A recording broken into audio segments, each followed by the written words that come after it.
going on there, jerk faces? It's your boy Andy, and you're watching Nocturnal Transmissions, brought to you by the Circle of Jerks podcast. It's a conversation you could be having during the day, but having at night. We're back this week with another live stream for you guys. Talking news or just topics for general discussion, and of course the movie review. We're concluding this month's theme of conspiracy month with. A kind of underappreciated movie, particularly in its time. The Skulls, starring Joshua Jackson, the late Paul Walker.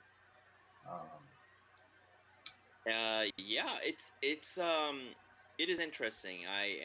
I do have a lot to say about it.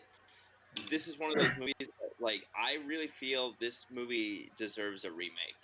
And you know how much I hate remakes.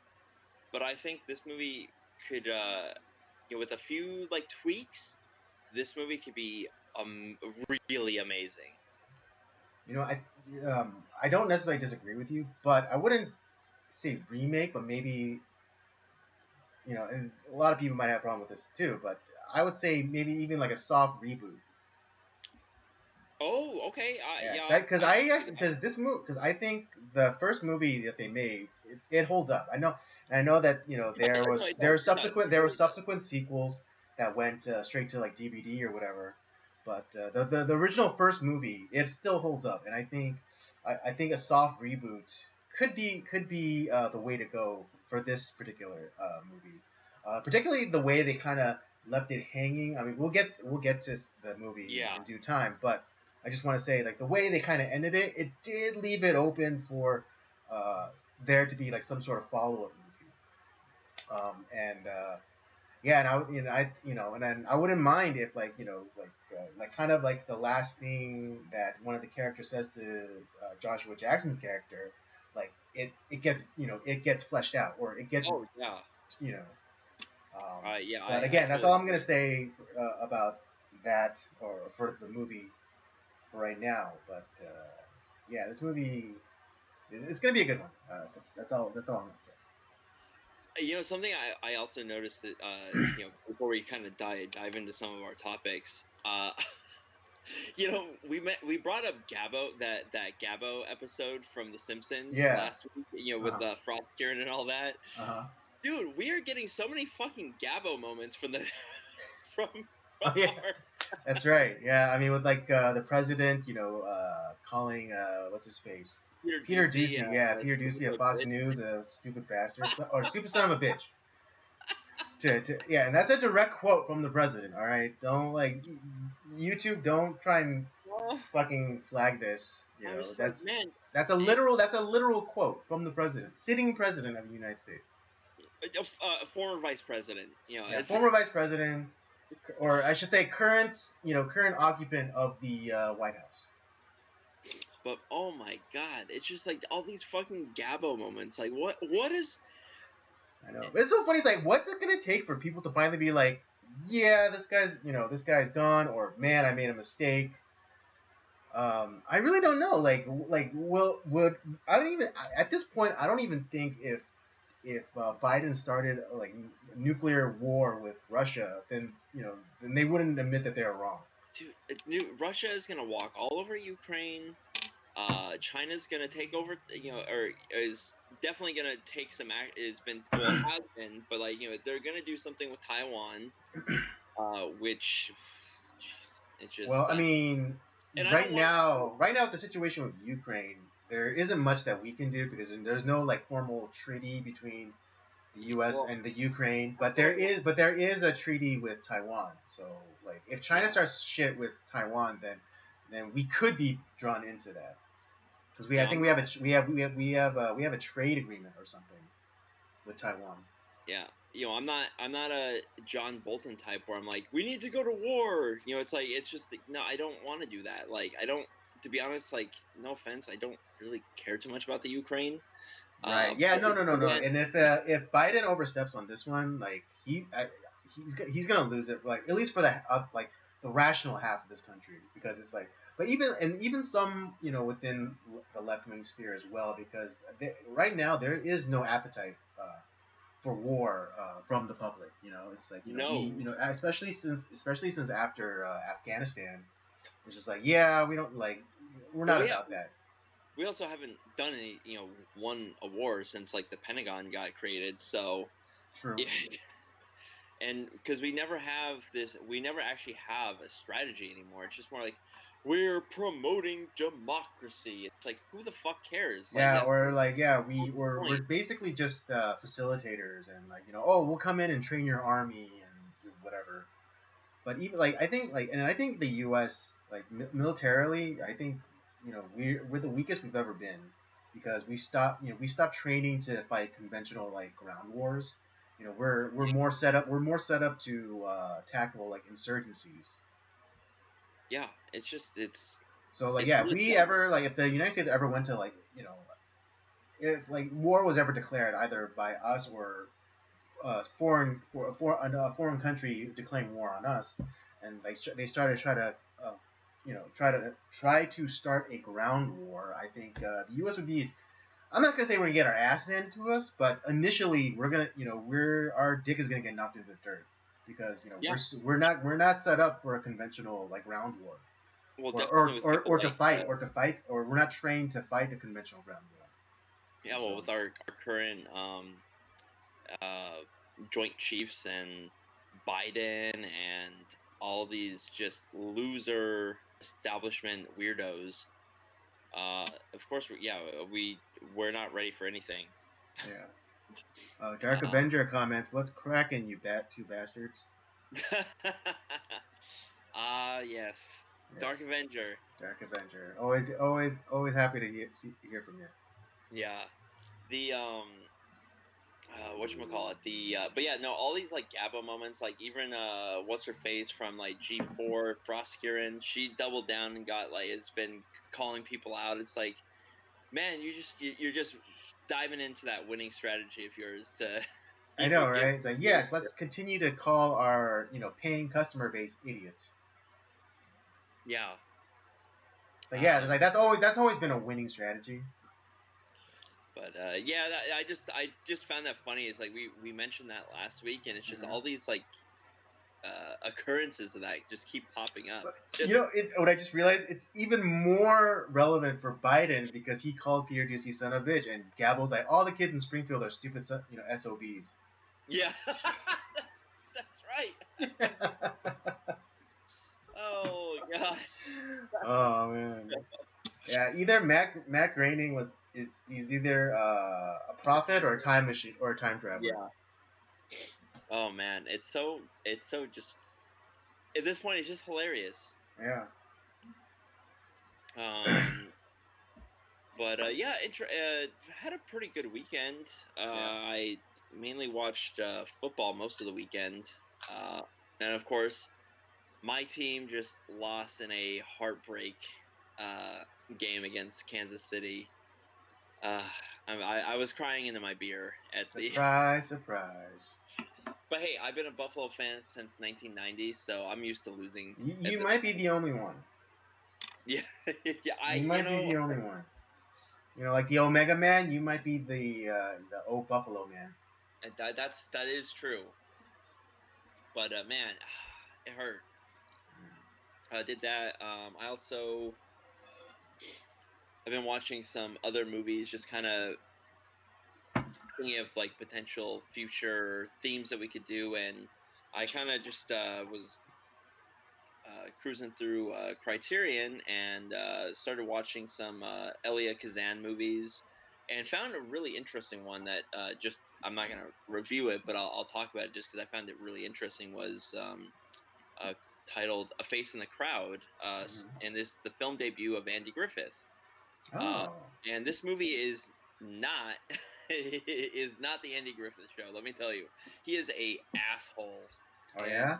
yeah, and it actually kind of goes into the idea of media manipulation and how you get and it kind of will go dive into a little bit of like one of our topics later on, Hmm. and how you build up a lot of these media personalities get built up and they are fake, but like everyone kind of just they're like, wow, he's so kind, and it's like he's really telling it how it is, and yet he's a grifter. He's full of shit. Oh, like And kind of, oh, well, not I'm not saying that he like actually is, but like the whole idea of like like the persona of like Walter Cronkite, like the Uncle Walt. well, I mean, there's a lot, but how many times we see that in like television or Yeah, and it's even really now? interesting though. Network is kind of like almost the opposite in that the greedy kind of corporation, uh, what's its what's not what's the word I'm looking for? Inhabits or co-ops. There you go. Yeah, Co-ops the genuine the genuine energy off of like an actual person, because like the character, I forget like what the character's name was, but he was like actually having like genuine co-opting his genuineness. They were co-opting the genuineness and like using it to make money, or like and create like this persona.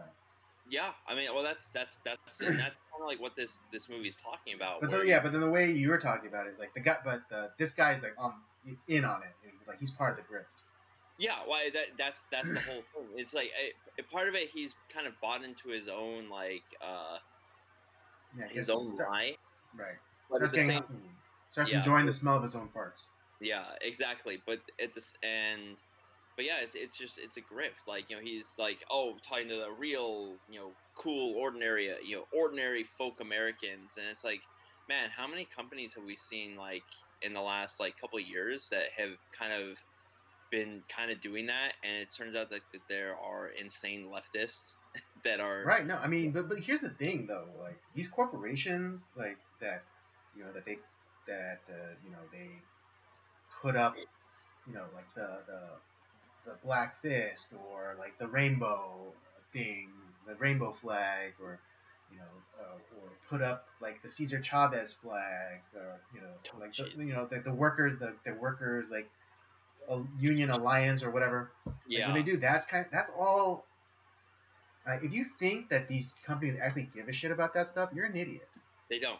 They don't. I mean, that's I have no sympathies for those people, because you bought into a marketing strategy.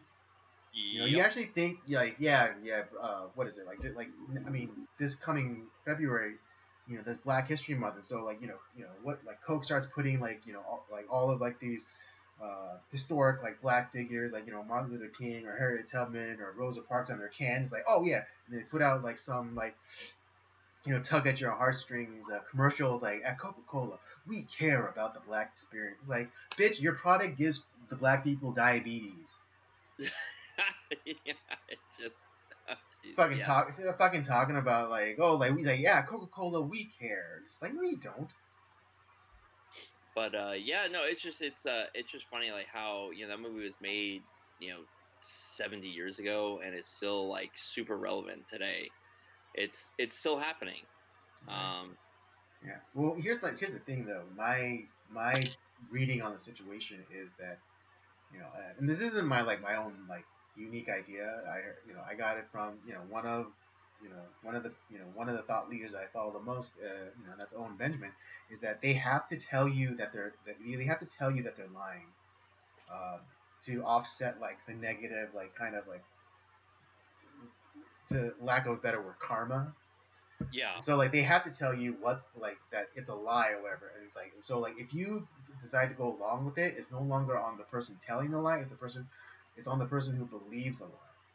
Well, and that's exactly it for me. Like to be honest, I really don't give a shit. Like if a company has certain values or whatever. Like to be honest, I don't really give a shit. Just sell me the goddamn product. Like, Yeah, is your just sell product me good? the thing and shut up. Exactly. I don't. I this whole idea of corporations like, oh, we care. Oh, we're all in this together. It's like, no, we're not. We're not. Just sell me the goddamn product.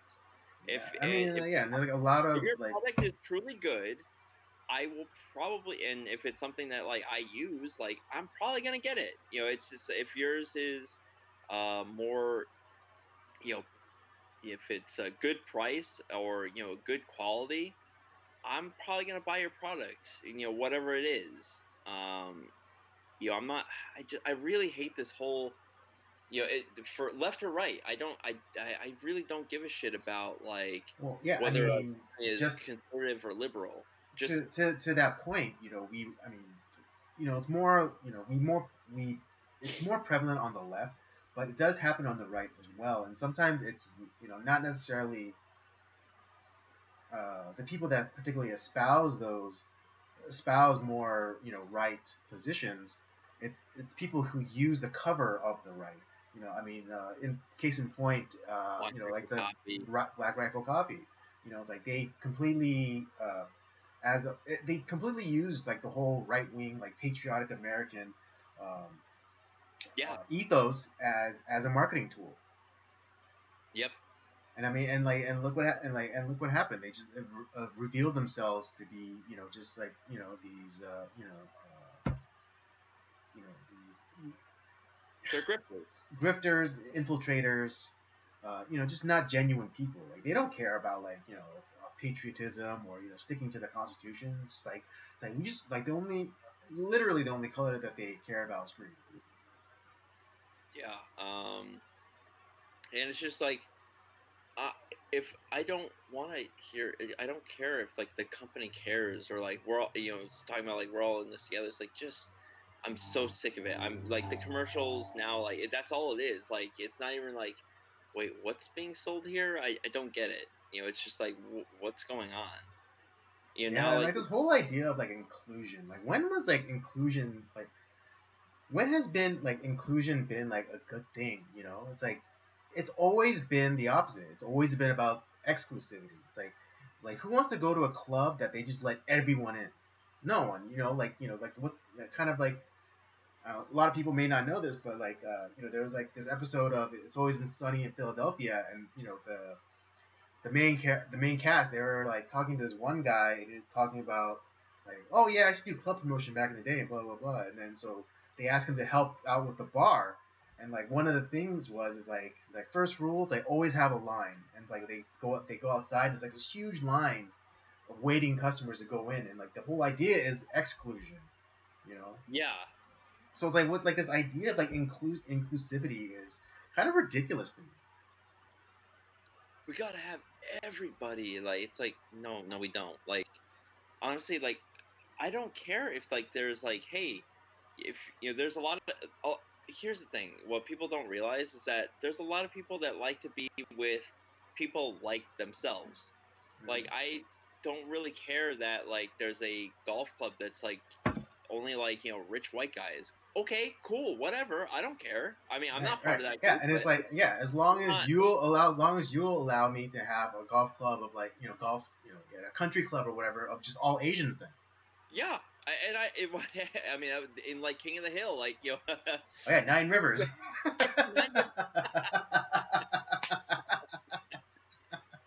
Oh, Nine Rivers Country Club, all Asian country club. oh man, Kanjunya. Cantunya. Yeah, Hey, like here, Billy. I don't care. Like if you want to have like a black dance club, like cool, man. Like and like it's just black people. That's great. I don't care. If you want to go ahead and do that, that's totally fine by me. I don't feel like hurt. Yeah, I Oh, mean, why are you including me? Okay, whatever. I mean, don't get me wrong. I wouldn't mind going to a black dance club. I mean, You I know, wouldn't mind either. yeah. I'm I pretty mean, sure it's it's a like, lot of okay, fun. if they kept me waiting in line, I would not be upset with them. That's I think that's where we should get to. Yeah, I think that's where we're getting to. But it's like if they kept the line and like I had to wait in that line for like 2 hours, I would not be upset. Yeah, I don't care. Like if there's a lot of places that I can't go to. Okay, it's like I can't just be included in all these different scenarios. That's just life. I know, It's right? Because it's like, okay, then like, oh, like, yeah, then let me go, and we're gonna kind of get to it in one of the topics, but it's like, it's like, okay, then like, let's have like inclusion. We gonna start having inclusion with people with like disorders, like so alcoholism. So like Budweiser Brewery or like Johnny Walker Distilleries, they have to um, hire alcoholics. Yeah. Well, yeah. They wouldn't have any much product left, that's for sure. It's just like, but that's kind of where it's kind of getting to, where it's almost to the point. I mean, in a lot of ways we're already there, but like kind of the fox guarding the henhouse situation. It was Yeah. like, yeah, like like, oh yeah, we'll more and more. It's not becoming like hyperbole to say this, but like now, like what you're gonna have like convicted, pedophiles, being, kindergarten teachers. That's already happened. I I know. guarantee That's why I'm saying it's like it's not a joke anymore. But I'm gonna say it as jokingly as I say because yeah. it's disgusting. Yeah, it really go. Yeah. But No, like I said, it was yeah, and just then like yeah, and like this whole and like this whole push for like these with like commercials like these multi-racial like families or whatever. Just like who cares? It doesn't. Like I said, the commercials that part doesn't bother me. It's just like it's more of like, Well, it's like like here's the thing though. Like there's like people there's like some interracial couples that I do know, and they're even like getting sick of it. well, we had that whole discussion like years ago now with Eric and his wife when we were talking about like Crazy Rich Asians and like this whole idea of uh, like I said, trust me, I watch a lot of like old Japanese and Korean films and like Chinese films and like all sorts of stuff. And it's like it's to me, Yeah, which is you know, probably why you have yellow fever.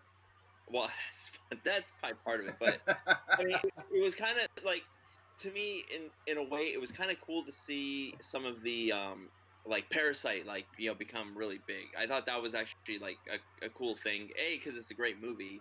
Mm-hmm. But then it wasn't just like they didn't bastardize it from like and turn into like a western kind of Yeah, I mean, like I think I know what you mean. Kind of like what they did with like Old Boy, where they did like a Western remake, and just like they switched out all they switched all the actors yeah. Yeah, with like the Western one actors. like the one that was done correctly was turning Seven Samurai into the Magnificent Seven. That's a well done transition. But Right. Yeah. there's Or a lot of translation. translation, yeah, but there's a lot of those movies where I'm like, I like the original a lot better. I think that should have been given more of a spotlight. But I don't. Here's the thing. I don't. When I look at like stuff like like Die Hard, a movie that I really love. It's like John McClane. When I look at John McClane's not me. He's from New York. He's a cop. It doesn't represent me in any way. I just think he's cool. And I don't need someone to like that fits me exactly and to like represent me because they're a movie that we're going to be talking about in a couple weeks, like One Wonderful Sunday. Yeah, I'm not Japanese, and I'm not coming out of World War II, but there's a lot of things where it's like, man, I totally relate to this character, and it's about like telling the right story. Like you can feel like a character represents you without it being like a skin color thing. Yeah. I mean, I said this a long time ago, but like I never needed Bruce Wayne to be Bruce Wayne, or or Peter Parker to be Peter Park. Yeah, To relate to him. Like he was just nerdy kid that that got zits and had a hard time asking girls out. yeah, Bruce Wayne. He was emotionally disturbed. You know, riddled with guilt and anger. Um, over the loss of his parents. Like one because like he felt like he didn't do enough, and also because of the world that had gotten to the point where like this could happen to to an 8-year-old boy, and it'd be normalized. It'd be like, oh, just another Tuesday. yeah. Um, and those are all relatable themes. And again, I didn't need Bruce Wayne to be Bruce Wayne, or Peter Parker to be Peter Park, or Tony Stark to be Tony Sang. Yeah, well, and I'm pretty sure that you would feel super honored if like Christian Bale played you and like he sawed off, he like melted down his hands to like make him look like yours. I'm pretty Of sure course. you'd feel I'm very honored. Yeah, of course. Of course. Yeah, super method Christian Bale playing me in a biopic of my life. Hell yeah. It's like I would be totally honored if like I know, like, he yeah, he did, and he like went and did like the whole slanty eyes thing and everything. Like, yeah. I'm completely, yeah, the whole like James Bond. I forget which movie what that was, but but yeah, if he went down that route, I'd be completely fine with it. You hear that, Oh Christian? yeah. You can play Christian me in Bale my biopic. playing the story of Andrew Chung. Yeah, I exactly, definitely watch that movie. exactly. I know it'd be awesome. Right? Yeah, 'cause he would definitely get my essence. Yeah. Right? And He'd be he and fun. he would melt his hands just so he can play me correctly. Yeah. For those of you not aware, we have like this running joke of like how super method Christian Bale is, and so like he does like these ridiculous things, like kind of, like he'll actually to play a meth addict, he'll actually become addicted to meth.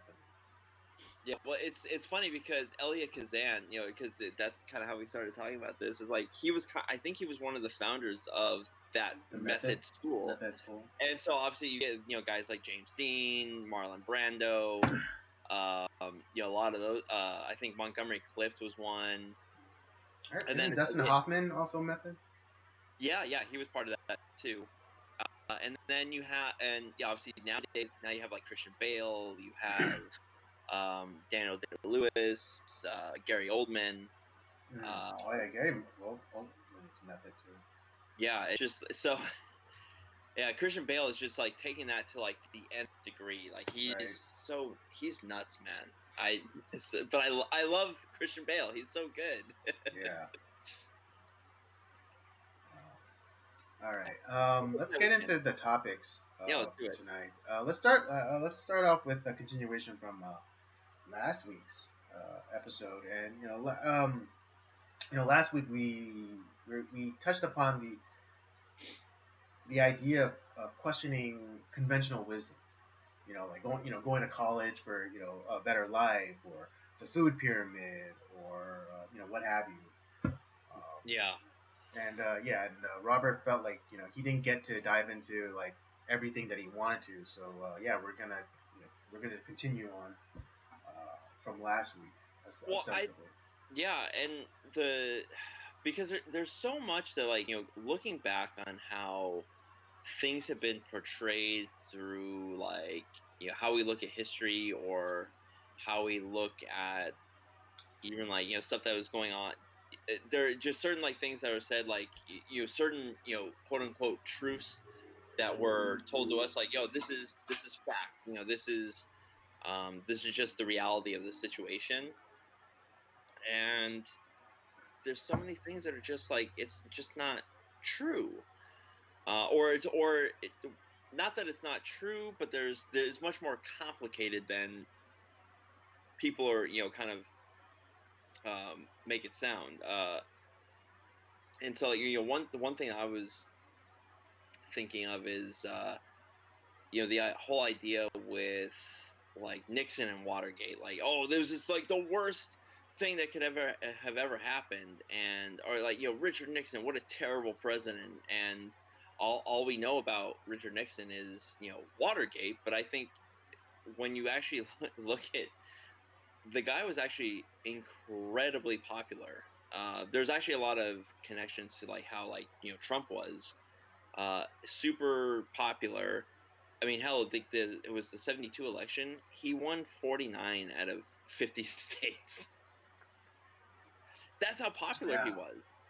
Yeah, people. Yeah, and it's so weird because like Nixon's. I mean, not to say that he was like the best guy ever, but No.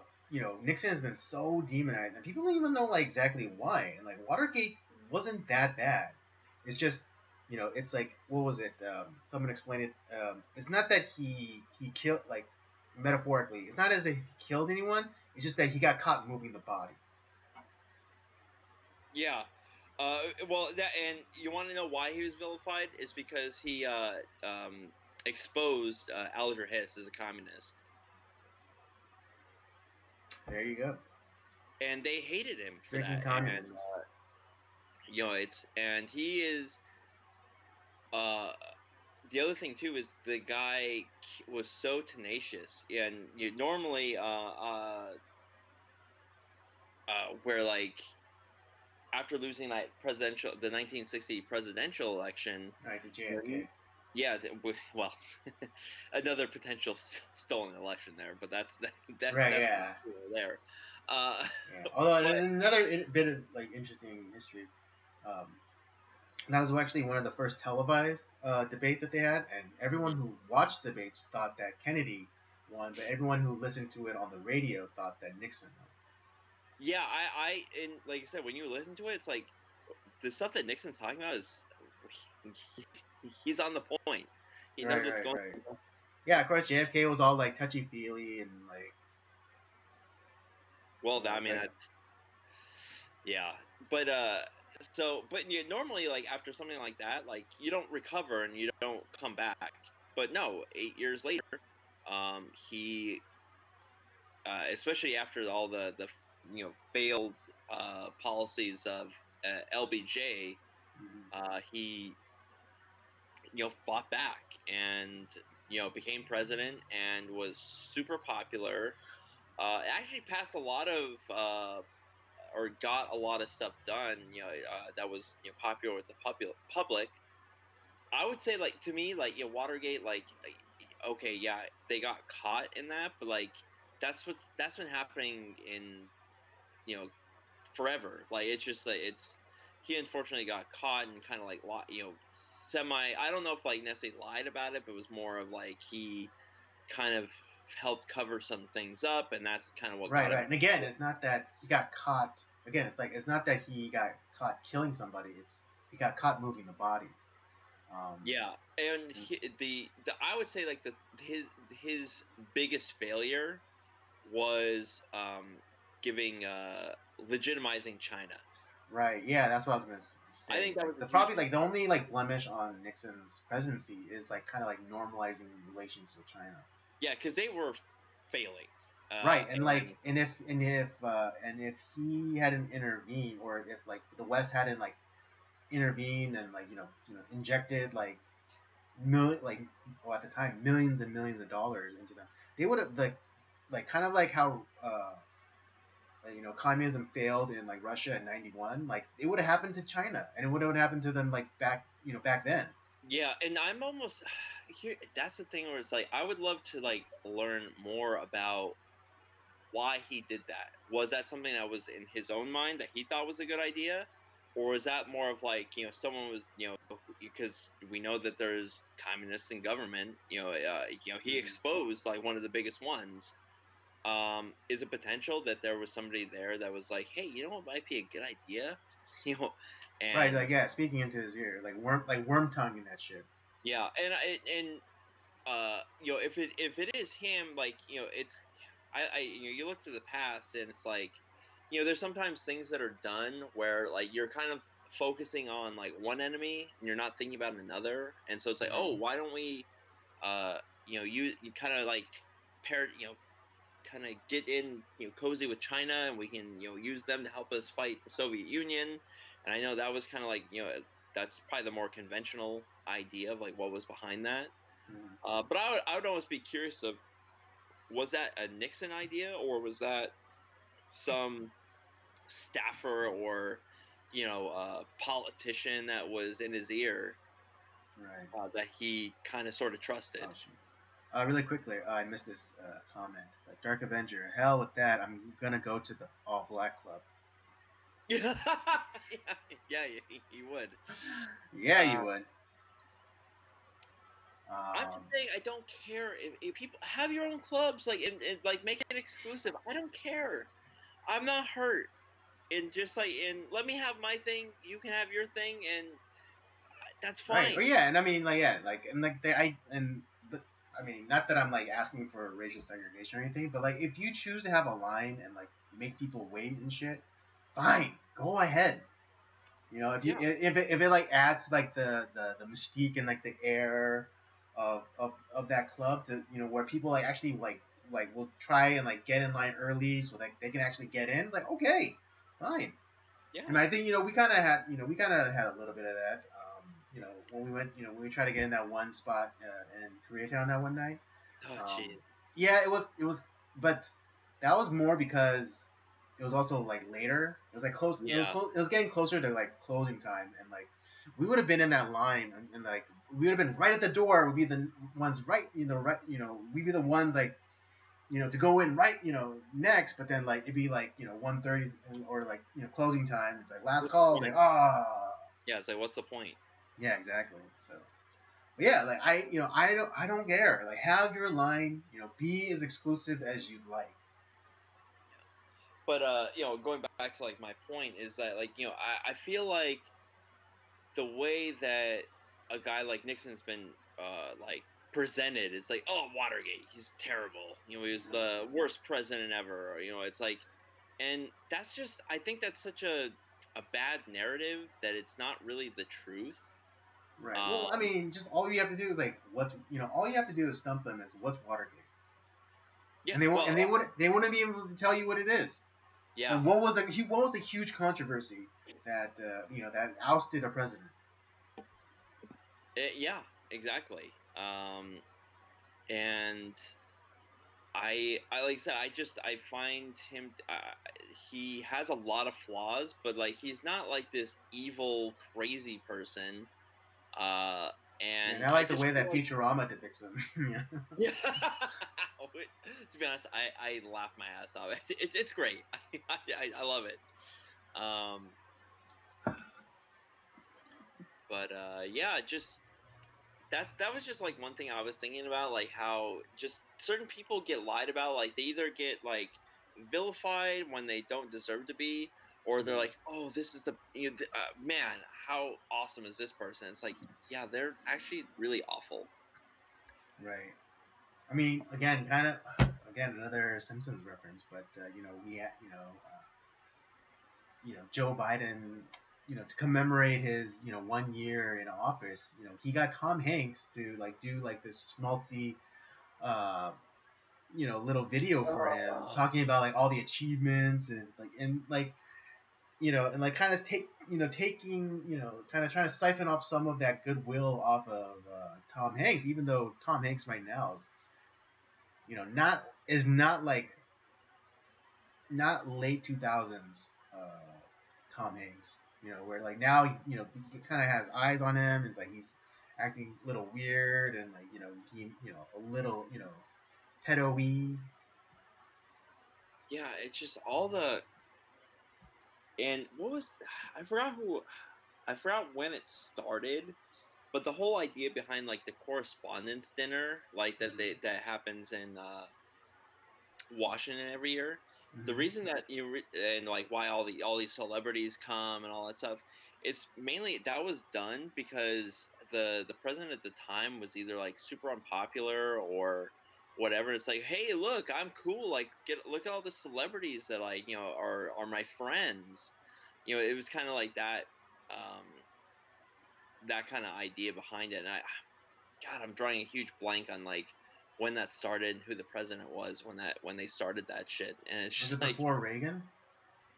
uh, yeah, it's definitely before Reagan. I'm drawing it's because it's been around for a while. I just fuck, I don't Was it remember like who. early 20th century kind of I early want to or say yeah, I want to say yes. okay? And I'll have to look that back up, but it's Yeah, just but like I mean that totally makes sense because especially like during the age of like Barack Obama, it just became kind of like a political roast, where it's like oh like look at we're like you guys, it's like oh we it's make like fun of each other no, too. no, it's stupid, Yeah. and I hate it. It's like listen, like I I don't know. I love Tom Hanks. He is a wonderful actor. I think he is one of the best actors of our time. I've liked pretty much every movie I've seen him in, but like, I don't want to. I don't give a shit like what Tom Hanks's politics are or I don't want him to shill for Joe Biden like a minstrel show. Like, it's just like it's disgusting. Yeah, again, Just it's kind of like that idea of like co-opting someone's like goodwill or genuine energy. yeah, and Um, I know Tom Hanks he's a lefty. It's hmm. either that or they're paying him up the wazoo. You know, I mean, kind of the same thing. yeah, Distinction without difference. yeah, true. Distinction without difference. Well, hell, it's kind of like with like Marlon Brando, like when it's like, well, hey, if you just later in his career, it's like he would be in any movie as long as you met his price quota. So Right? it's Yeah, like, yeah, yeah. Say, I don't give um, a fuck. And it's like, all right, just don't shave your head or balloon up to like 300 pounds. Like, I make no promises. yeah, yeah. But yeah, it's just like it's kind of like, oh my god, like like all the things that I grew up enjoying, or just it feels like it's being hollowed out from inside. And it's just rotten. Where it's like we have the skin of the thing, but it's like it's rotten on the inside, and it just it really Yeah. bugs me. Okay. Like what's another thing that kind of like Um, what other kind of like conventional wisdom have you now come to question?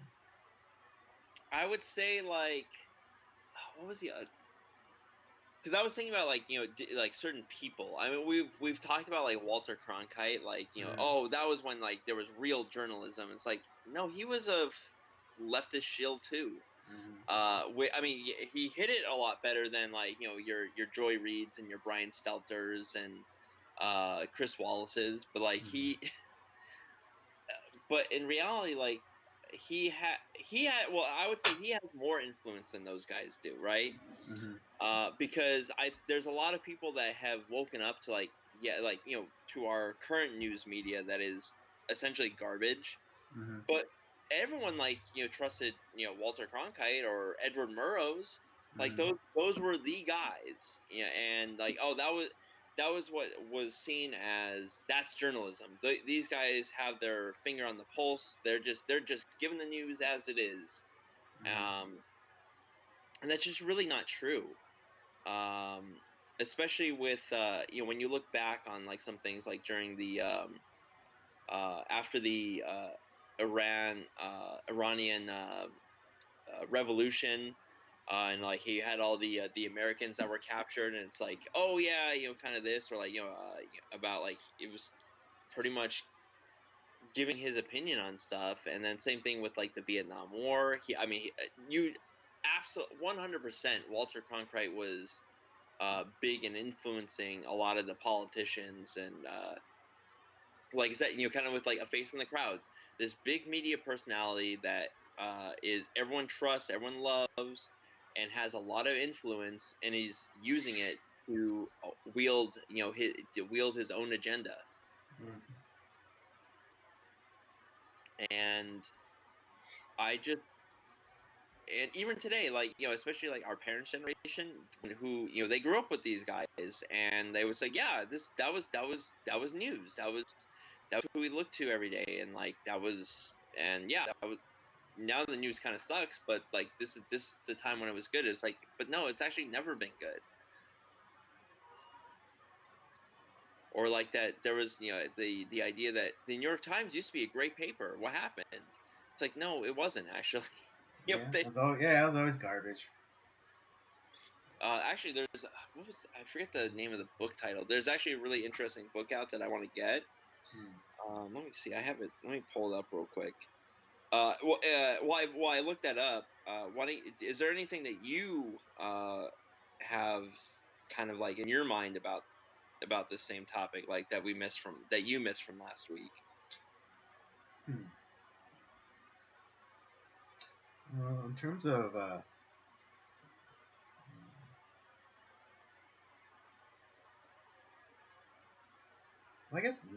I guess now for me, which is like the whole idea of science, and how it's like completely been hijacked. Where it's just like now like oh like everyone has to agree in that science. It's like that's not remotely science.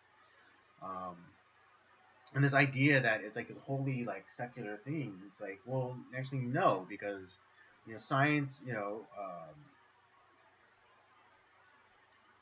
science was not separated from like the theological or like the religious.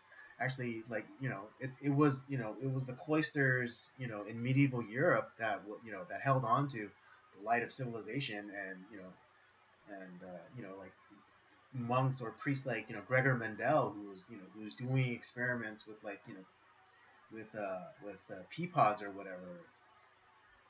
They're the ones um, doing science, and like this whole idea that you can't like question it. It's like that.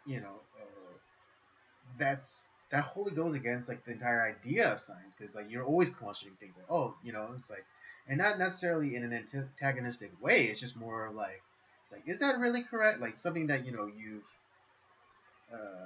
held to be true for a while, and just like, is that really true? And then you do test it, experiment to see if your hypothesis proved correct or not. And it's like and I only bring this up now because I think Aaron Rodgers, love him or hate him, because he plays for the Packers or whatever, but he had a really good take on the whole thing. And he said, if you can't question it, it's no longer science, it's propaganda.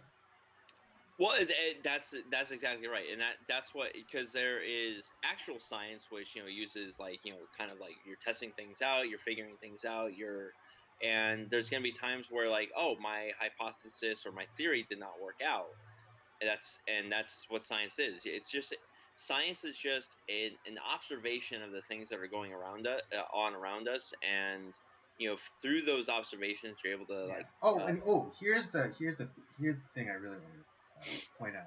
Every, it, the confusion is that people think that science equals knowledge, but it's not. It's about science is about discovery. yeah, it's It's like like I said, it can lead to knowledge, but ultimately science is about discovery. Discovering like what is an atom, or what is photosynthesis, or what's an electron. It's figuring, it's the process in which you figure, you discover things, you figure things out, not necessarily the knowledge itself. yeah, but then like I said, that, well, because then there's actual science, which talks about what you're talking about. But then we now have the science with the trademark at the Yeah, end. science TM, science TM. Yeah, and that's the Dr. Fauci science, where what you're questioning me, the science. It's like, You know, well, it, see, it's when they question the science, they're really questioning me, because I am the science. it just, it's so irritating. It's like, are Yeah, you I a mean, scientist? okay, then okay, fine. It's just like, if you know, it's so stupid. It's like, why can't we question you? It's like, you think that you're above everybody else, that you could just make like dictates. Like, no, fuck you, dude. Like even recently, just he said like that you might even no surprise, but he came out and said like, oh, you might actually need a fourth booster. It's like, we're bitch, we haven't even gone. People even haven't gotten their third yet. They even haven't gotten their first booster, and you're talking about getting like their like And technically like the second booster. But it's just like he's like saying like, yeah, you might need to get another the booster. It's like, so you're saying 4 shots. It's like, people who have not even gotten their third, and you're already talking about their fourth.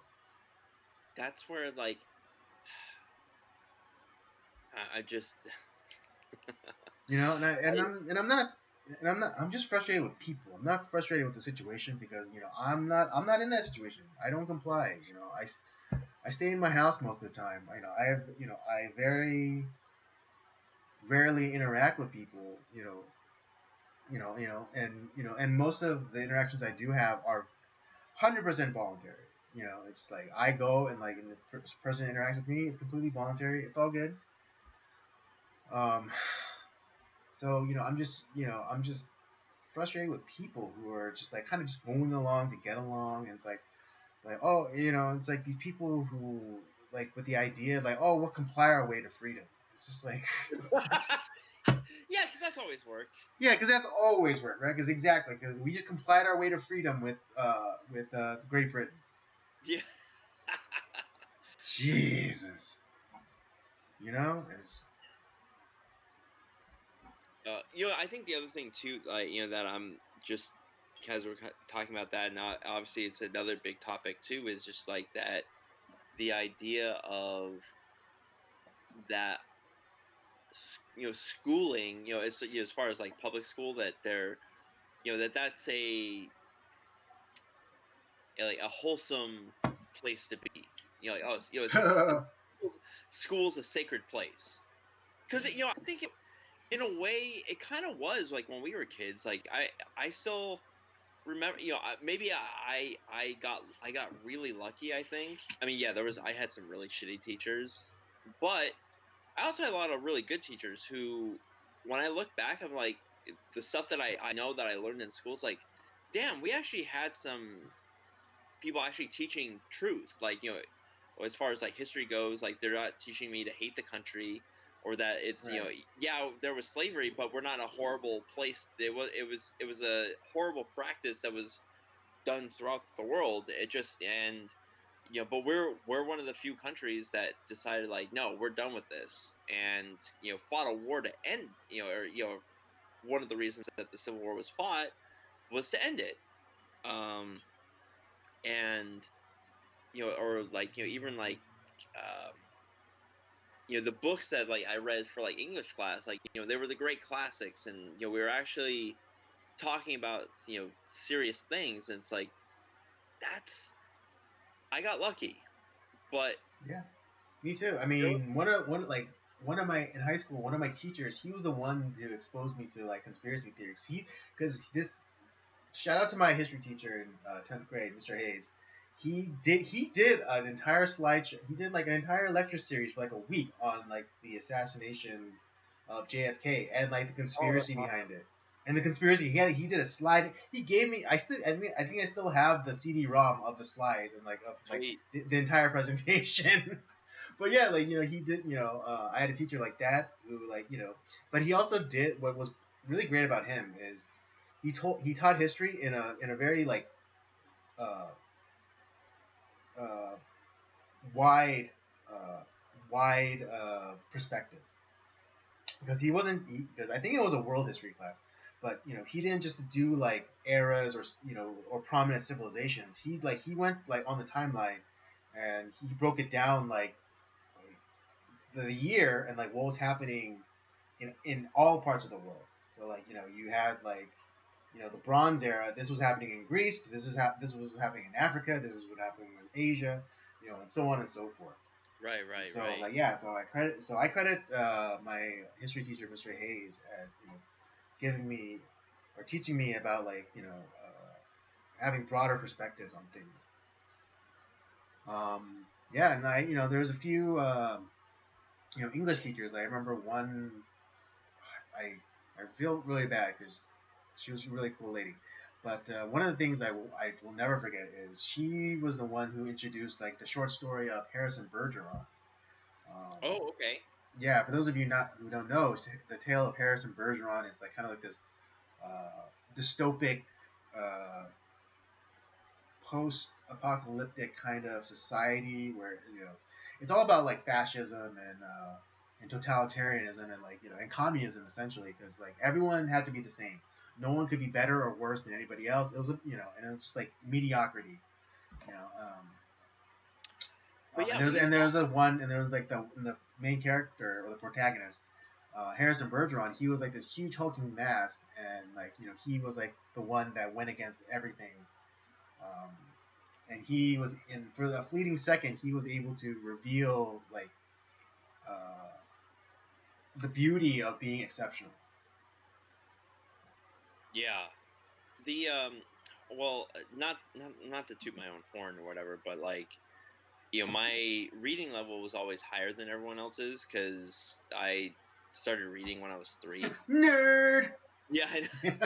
Well, I was obviously like, I back, like, even like, towards like the end of elementary school, start of middle school, I was reading a lot of the great classics, like, Count of Monte Cristo, David Mhm. Copperfield, Frankenstein, stuff like that, which is pretty high reading level. Mm-hmm. And a lot of my English teachers noticed that, and so like even like yeah, we had like the books that we read like for our curriculum. It's like, hey, I know like you're clearly above like what we're doing here, so one, and they would give me like, hey, I know like you kind of like these type of books. Why don't you read these? And so like they actually like kind of went out of their way to like kind of challenge me a little bit. I'm like, cool, let's do it. It's like, and so I actually got a chance to read like a lot of very cool books like when I Mm-hmm. was growing up. Whether some of the stuff from like the science fiction, fantasy, some of the more like great classics, stuff like that, and yeah, I think we were like we're probably like the last group of like where we actually had, I think, good teachers. And maybe there are a few left now. I don't Mm-hmm. know, but man, with like the way that the curriculum is nowadays and Yeah, Common Core and all that. Common Core, jeez, it's so terrible. Yeah, no, I mean, That's not the math. I still remember the first time I was exposed to just like the concept of or like the fruits of Common Core, because I remember this news story where this teacher marked a student's answer incorrect because the question was 2 times 3, right? Yeah, And then in like the box where he kind of was kind of working it out, he instead of putting he oh this is what he did. Oh no, this is what he did. The exact thing is 3 times 2. right. And the way he worked it out was he put 3 2s and got to 6. But then the teacher marked it wrong and said, "It's like, no, this is how you do it," and then put in 2 3s. Like he's like 3 plus 3. Then that's what the question is saying. And I guess technically yes, right? And you want people to be able to like because math literacy is also a thing. I don't Yeah, want to because that's really, and that's actually correct, because like 3 times 2, 3 2 times. So 3 plus 3 is 6. But he still got the right answer, and but so that's how. we're seeing because to me Common Core is not math because there's always like the occasional like uh thing that gets posted up on Twitter of like a certain like math equation, Mhm. and you can see the problems of like all the people that have been in Common Core, because like why are there like 50 different answers, because there, and a lot of them are wrong, because there is like I probably like Oh, we're exactly. Like probably especially, yeah, like the orders of operation, like those kind of like, well, that's how do right. you guys, yeah, how do you solve for this? It's like if you were taught the orders of operation, this would not be. We are probably the last generation that was taught in the standard proper format, like where like, hey, you do like this first, Yeah, then particularly, yeah, PEMDAS, yeah, parentheses, exponent, multiplication, division, addition, subtraction. bingo. And so I'm like, yeah, this is the right answer. And then it's like you have all these people like there's like 6 different, 60 different answers. I'm like, that's right. There's this crap, like this is the woke math, Common Hmm. Core. It's like Yeah, it's actually funny because like the sequel Incredibles movie, they kind of tackle they this. made fun of that. They It's made like, fun of that. It's like math is what is this math. new math? Like, what do you mean new math? Math is math. Dude, I know exactly how that is, and I'm scared to death that that's exactly what's gonna be when it Yeah, I comes mean, to it.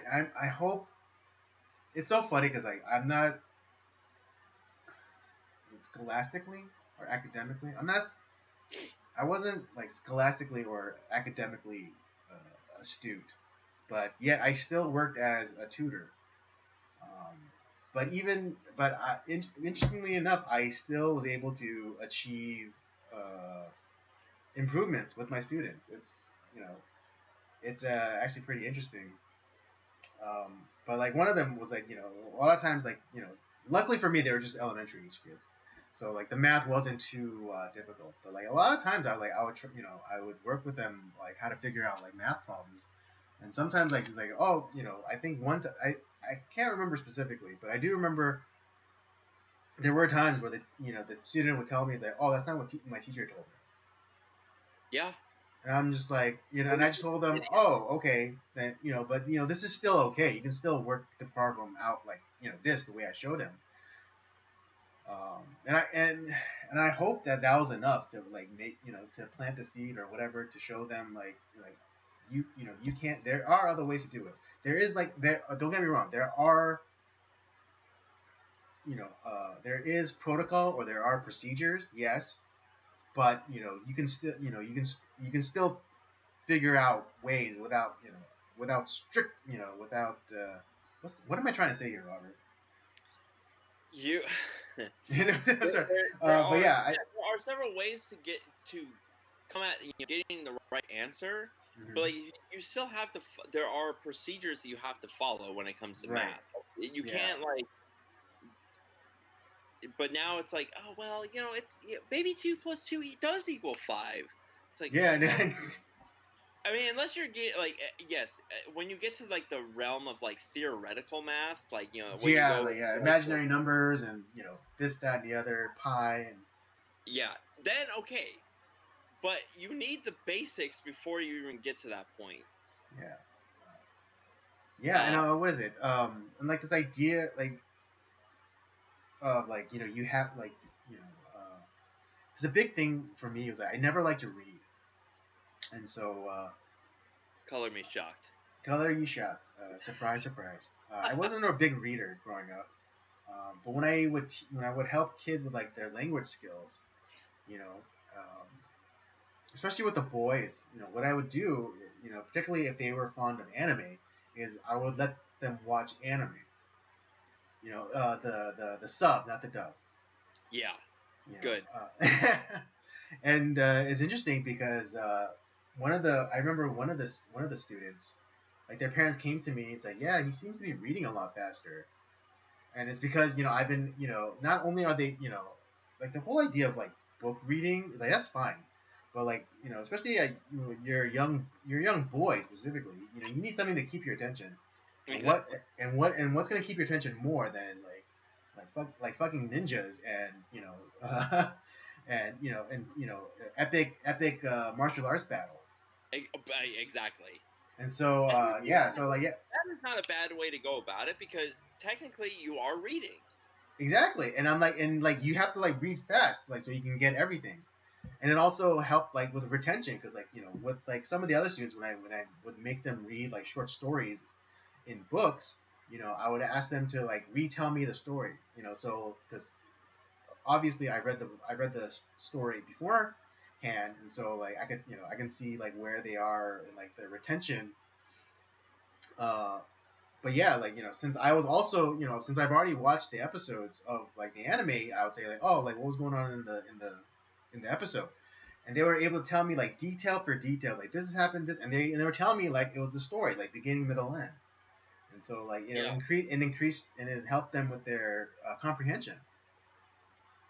Another thing that like I did too because I'm a big fan of RPGs and role playing games, and back in like when we were growing up when we were younger, now there's a lot of voice acting and stuff like that, but back then there was no voices, there was a lot of text, and so it's essentially an interactive book.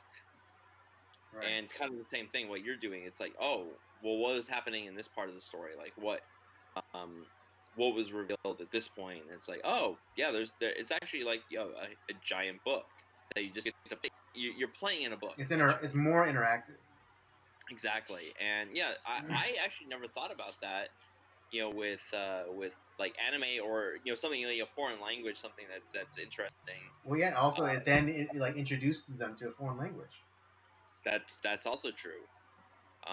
So that's actually pretty brilliant, Andy. I know, that was next level, dude. Well, and then the other thing too that is sorely missing. Like I remember, like when I took government in high school, I mean, the whole class, like essentially, like we went through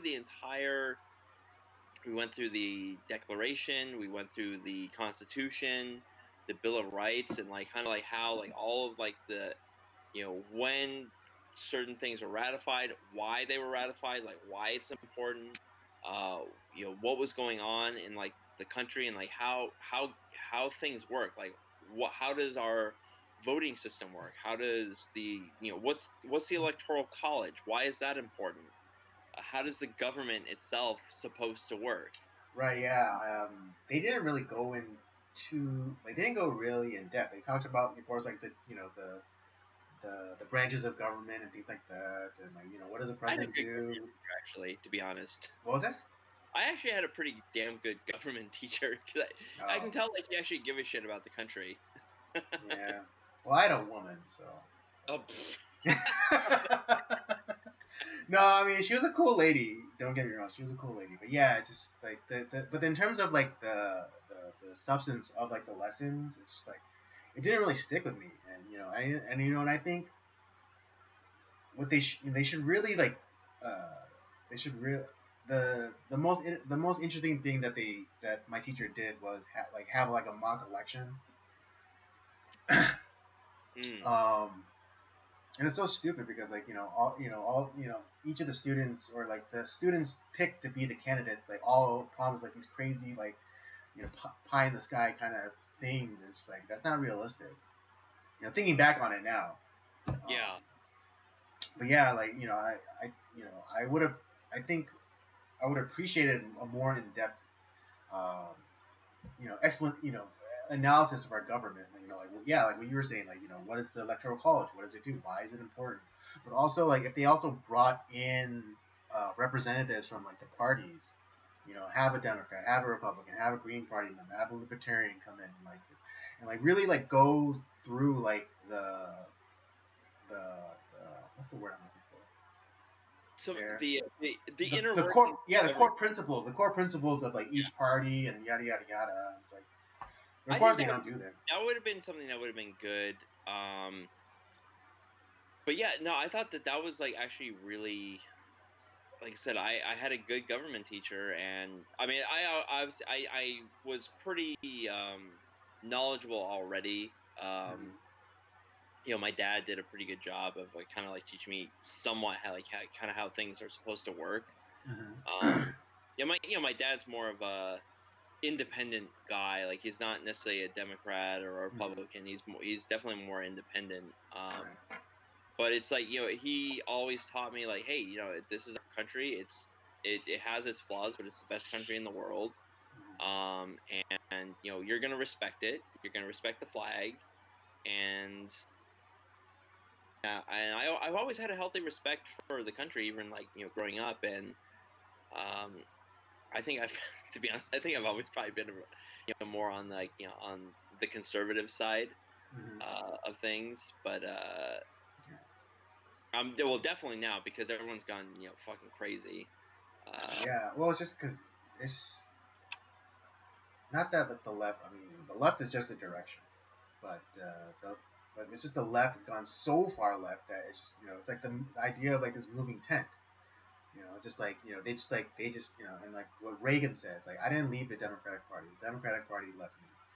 Um, Yeah, and I wasn't, and I was more of a default Democrat as opposed to like I actually believe in like the democratic principles or Democratic Party principles.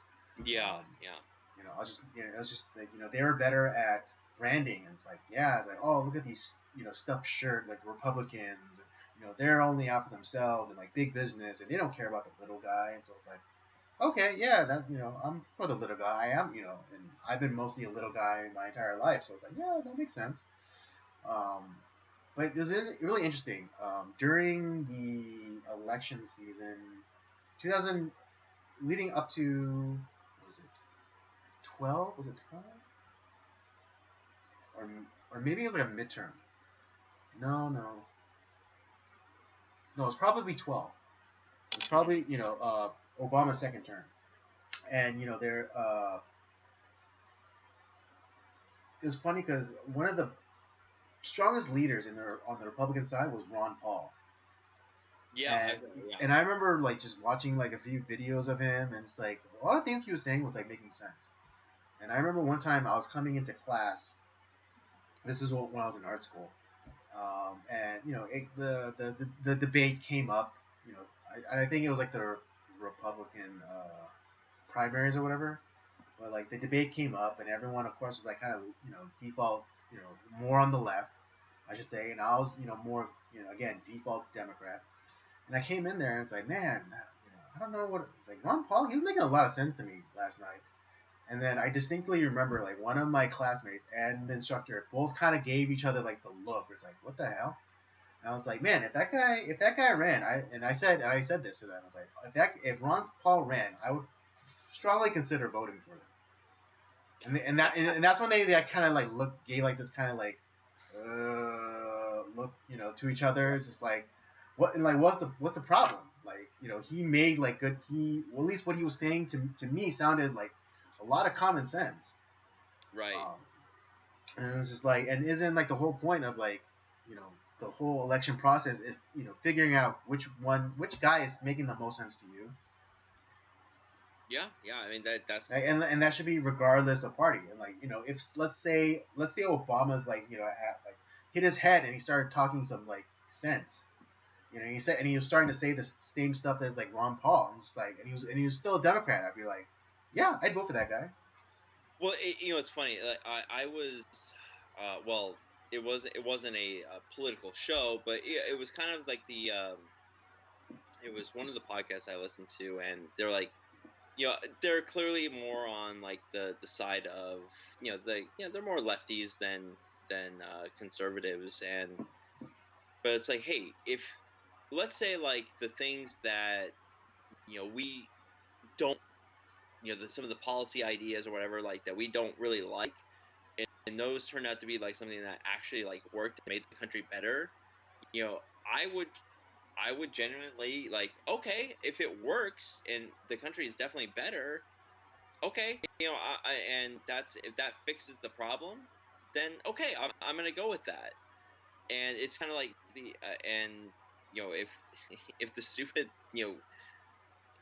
policies of the left actually worked and like actually made the country better and free and all that stuff, like the things that we supposedly believe in the United States, I'd be like, oh, okay, all right, it worked. I didn't believe it would, but okay, I can't deny the results. Right. So I would go with that. Yeah, me too. Um, But it's but they it's don't. always it's the exact opposite. So That's true. But it's just yes, looking back on like my schooling, like I actually did have I had some good teachers that still cared about America and cared about actually like educating as opposed to espousing propaganda and agenda. But yeah, like the idea nowadays, like the idea that like this school is a sacred place, it's like it's really not. It's not no. that anymore. Yeah, I mean it's metastasized to the point where it's like now it's a malignancy. Before because I we really ought to try and get back to the point where like education is as locally as possible.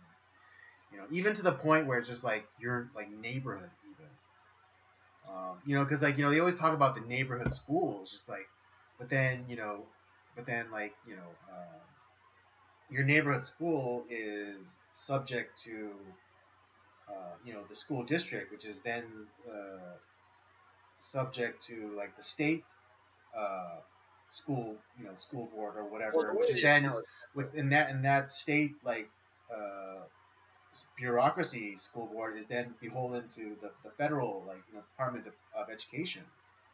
It's like, so is it really local? Is it really like the neighborhood school? it's not.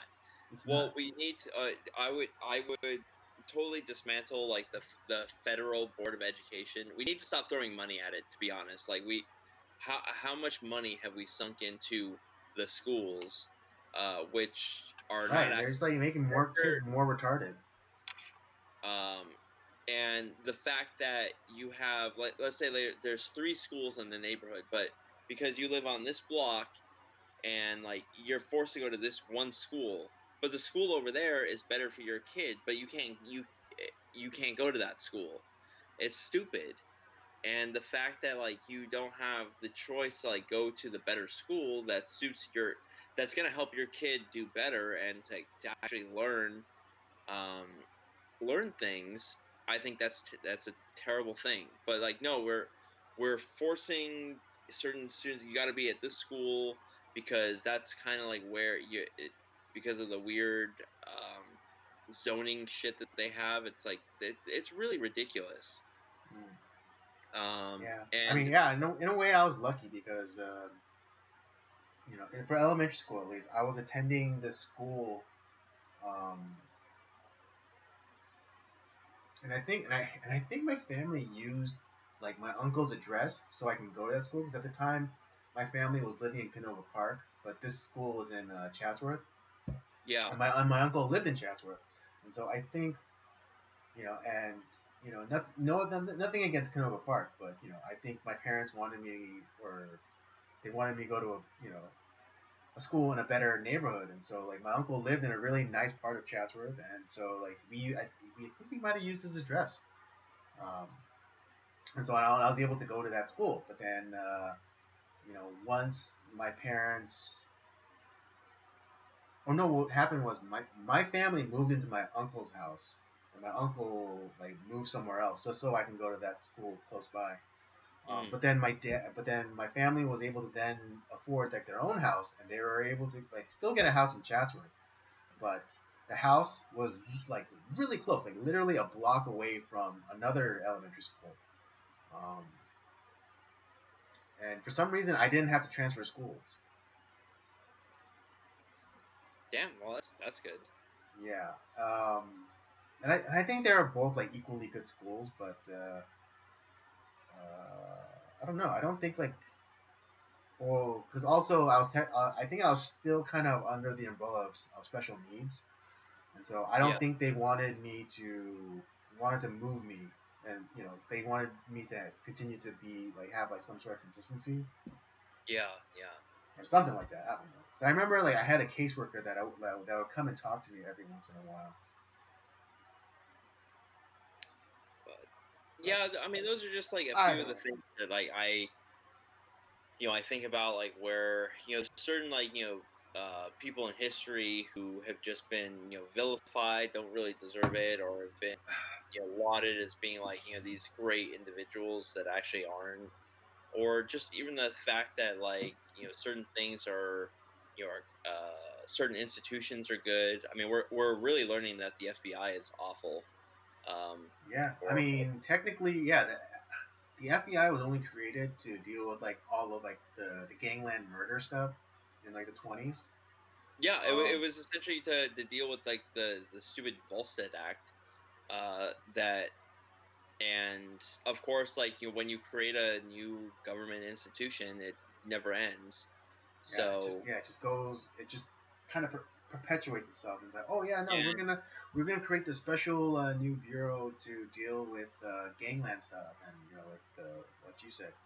It's well, and like, Jay, well, once that the gangland murders, or like the gangland violence has been, abated or whatever, it's like, oh, actually, we this could be still useful, and it and just keeps going. J. Edgar Hoover was kind of a crazy person, um, but at the same time, I don't think he was completely wrong in. I mean, he was he was definitely violating a lot of rights, Yeah, uh, but he the wasn't Hoover tapes and necessarily all that. wrong in that, like, his suspicions, yeah, of certain people. Right. I mean, obviously he targeted, like, JFK, Martin Luther King, and there was a lot of other, like, people. It's like, these guys are not who they say they are, and so I'm going to keep tabs on them. Was he violating their rights? Absolutely. And obviously now, like, the FBI is really, really gone over the edge. And to be honest, like, and I'm not talking about like the actual like on the ground FBI agents, but like the Right. actual Yeah, brass. the higher ups, the Yeah, brass. Yeah, and but like yeah, they like I heard from a former FBI agent that the whole idea of the FBI was supposed to be a lot more localized, and not yeah, so and not so and not so like centrally controlled. yeah. And that makes sense because it's like what does an FBI agent in from California know about shit that's going on in like Utah?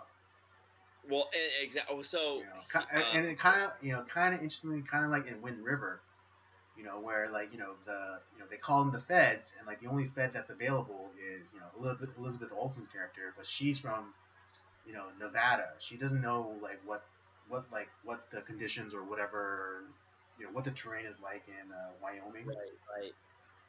The I don't know if you ever watched the movie FBI Story with Jimmy Stewart. Have No, you seen that before? no. Well, anyways, and it goes that I think that movie fits right into your point.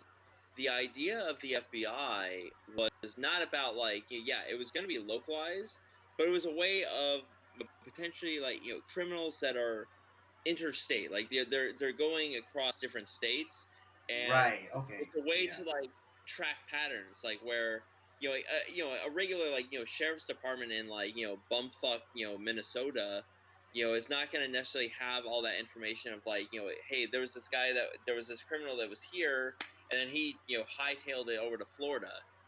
But see, where the FBI would be able to, it's like, hey, there's a pattern here, and we're gonna coordinate our information and see if we can catch this guy.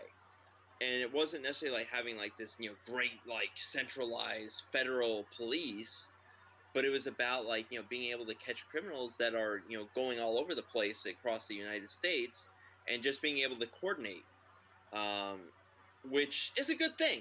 Yeah, that makes sense. And that was the initial idea behind the FBI. Right, and Uh, that does make sense because, like, especially like during like the gangland stuff and like prohibition and like bootlegging, like these and guys were like going all over the place, exactly. and so you're looking at and because it's hard to like some sheriff's department in like the middle of nowhere is not, they're not going to have all their only focus is that like little city that they're in, that little like county that they're in. They're not necessarily like they're not in charge of the whole state Right, or exactly. whatever Like state. yeah, you have differential like uh, um, manpower because yeah, like you have your small town sheriffs, but then you have like this, you have your big metropolitan police forces.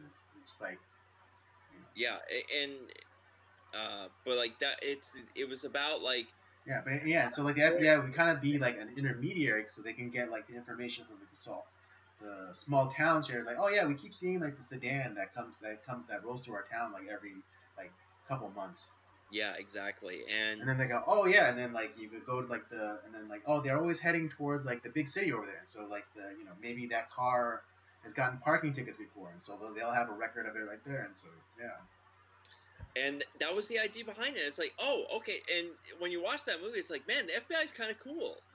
And that is not the FBI of today. The FBI of No, today yeah, is, they are not only like uh you know infiltrate, quote unquote infiltrating these horrible like organization, these criminal terrorist organizations. No, they're the one, they are the terrorists. They are like, they're instigating all these things. They are they are creating these situations, like, and not just like January 6th, but you have the Gretchen Whitmer kidnapping plot.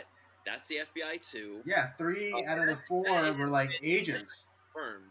Yeah, three out of the Uh, four people involved were agents, and one was just like kind of like the informant. So yeah, I mean, if you want to be technical, like it's five, like five FBI like assets or whatever. They were part of the so called plot. and so essentially they are creating these problems to arrest people, and kind of like it's kind of a, they're instigating people to do these things, and then they're arresting people. It's like, so they're creating a problem, and then they're arresting people to like what? I guess is there like nothing else for the FBI to do? Is like is Yeah, it kind so of should reminds me. It kind of reminds me of that meme where it's just like, you have like a MAGA wearing person. He's just like kind of like a blob on the floor, and then like you have like these two like characters on either side wearing like FBI hats and like with sticks, and it's like come on, come on. It's like do terrorism to the guy in the MAGA hat. yeah, that's exactly what it is. Yeah. And it is become so ridiculous. Like, and I Yeah, I would mean, did you see happen that like did you see that Patriot Front group or whatever, like no, the video? no,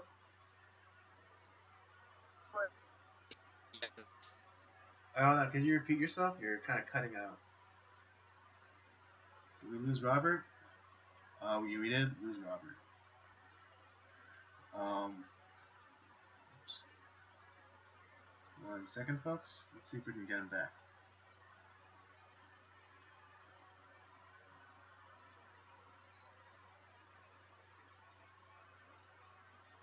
Robert.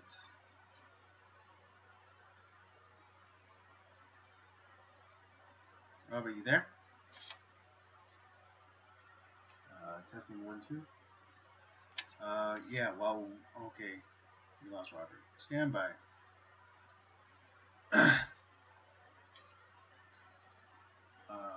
But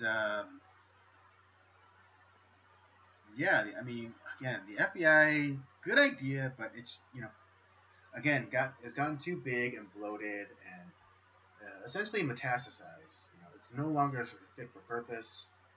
It's too big. Um, especially especially since Comey, like they really centralized their power, um, and it's no longer like kind of regional offices. It's everyone kind of has to kiss the ring, in DC. See if we can get Robert back. I'll try to hold down the fort until we can re-establish communication with him. But is there any? Just,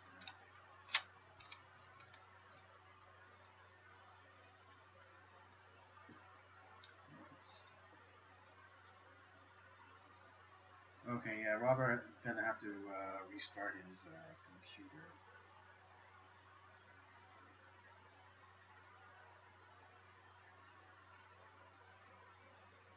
Dun, dun, dun, dun, dun, dun.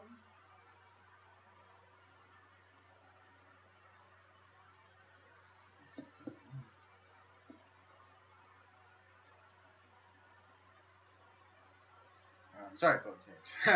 Juggling some stuff. Um, I guess just to go off. Yeah, there are. I don't know how it happened, but like, when did like the government become trustworthy again? All of a sudden, it's like you had like especially like your Gen Xers who were like completely anti-government, and that and I think Gen X encompasses I think like Bill Maher I think is an Xer, Stephen Colbert, Jon Stewart, all Jimmy Kimmel maybe. I think he's still considered an Xer, as well as Jimmy Fallon. Like that was a generation like do not trust the government. The government is the enemy. They are in the way of freedom, which they still are. But now like you have like these people like shilling for them. No greater example than all the late night hosts. They all have the same opinion. They're all telling the same jokes. Um, so how are they supposed to be? How are they supposed to be different or be holding what is it truth to power. I mean, the media is completely bought out, and the media is completely bought out and what's the word? Not inhabited, but why is it that I can't think of words? Um, Hollowed out. There you go. They've been completely hollowed out, and like now the media is nothing more than like a skin suit for government. Um,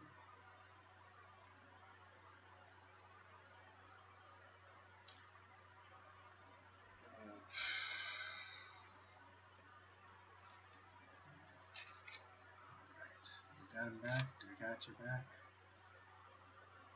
We got you back. All right. We got all right. 1 second. Are you moving? Are you standing completely still?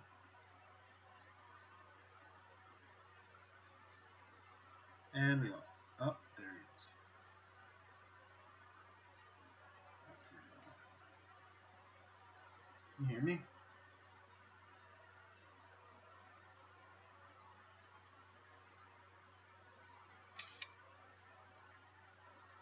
Oh, oh, oh, oh. Can you hear me? Okay. All right. 1 second.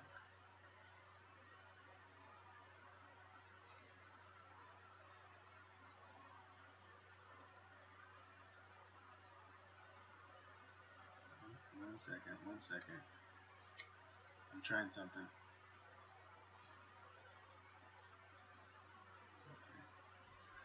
Hold on. I have to create a new window for Robert. 1 second. Hold on. Well, it's not, they can't even hear you right now. So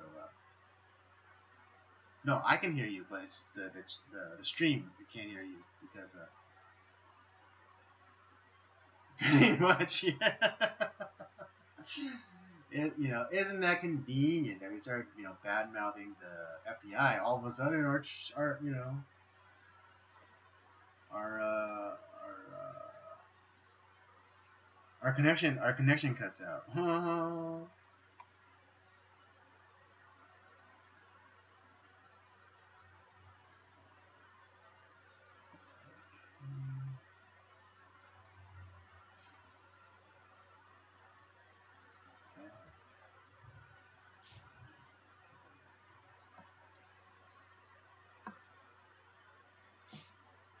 Alright, go for it.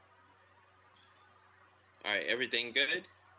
Yeah, well, I have to reset everything, but yeah, but they can hear you now. So Okay, good. Well, no, what I was saying is that now you have like I said, these FBI agents and informants that are just um, they're essentially like creating these problems and arresting people that are stupid enough to get caught up in it. And especially with like the January 6th stuff, that's where we've talked about like the whole idea of the Patriot Act is such a problem because a lot of these guys are getting labeled as domestic terrorists. And so, oh, terrorists. Well, we can use the Patriot Act, and we don't have to award them any rights. We don't have to, they can be thrown in prison. They don't get to, they don't have to, we don't have to worry about getting them a lawyer or about like, feeding or, giving feeding them them proper. yard time, or Yeah, we you don't could, have yeah, to you do could any keep of them in that. like in perpetual solitude confinement with no justification whatsoever. I mean, that's essentially what's Yeah, happening to all those people right now. and the stuff that like has come out about that, holy shit, it's like that is this is not right. Nope. And like I said, when it came out, I mean, obviously I wasn't old enough to like vote or have any say on it, obviously, but the idea that it's like it made sense, especially after everything that happened. But that's what these people do. They use a crisis to create a new a thing that's like, oh yeah, that sounds reasonable, but it's a Yeah, I way. mean, what was it? What was it? The Raggedy Ann, press secretary for Biden. Like during the middle of the pandemic, she was talking about like, oh, this is our chance to fundamentally change like Oh, you mean Chucky? Yeah, Chucky. The fun like change like our economic system or whatever. Is like, why is what the fuck are you talking about? Like, why would you try and change like the country's you know uh, economic foundations during a pandemic? Yeah, it's It's all sorts of ass backwards, yeah, but yeah, that's what happens. So, like, that's what the FBI has become, and what we found during like the back in 2016 with the whole you know Russia collusion is like it was actually a lot of FBI collusion, like that they're like Trump's not going to become president, right? It's like no, it's never going to happen. Like, and Yeah. they're Oh yeah, we it's, got an insurance policy on that one. that's crazy. So I'm all for like, hey, you know what? I think the FBI needs to. I think a lot of these centralized government organizations need to go away. Mm-hmm. Um, I don't think that it will ever happen. I don't even know if it can happen anymore. That's the problem. I don't know if like a lot of these weird, crazy, centralized, bureaucratic organizations can go away. I mean, if I could, I'd eliminate all of these like 3 or 4 letter Yeah, the acronyms: alpha. Yeah, all the alphabet organizations. CIA, FBI, FDA, NIH. I want to get rid of all of them because they don't. What do they do? Nothing. Yeah, no. While you're away, I was like talking about like when did like this whole switch happen where it's like now like the government is like our friends and like one of the They've and, like the generation that was like the biggest like anti-government generation was like the Xers, and now like they're the ones who were like the most like pro-government, like, oh yeah, govern me harder, daddy, type of people. Well, remember like the whole like anti like big pharma stuff. Now it's like, Yeah, no, they were too. They were also the biggest like anti big pharma too, and now just like, yeah, just like stick it in my veins. yeah, just pump me up, baby. Yeah, it's all just bass awkward. I just I don't know. I don't know what world we live in anymore. We live in the dumbest timeline.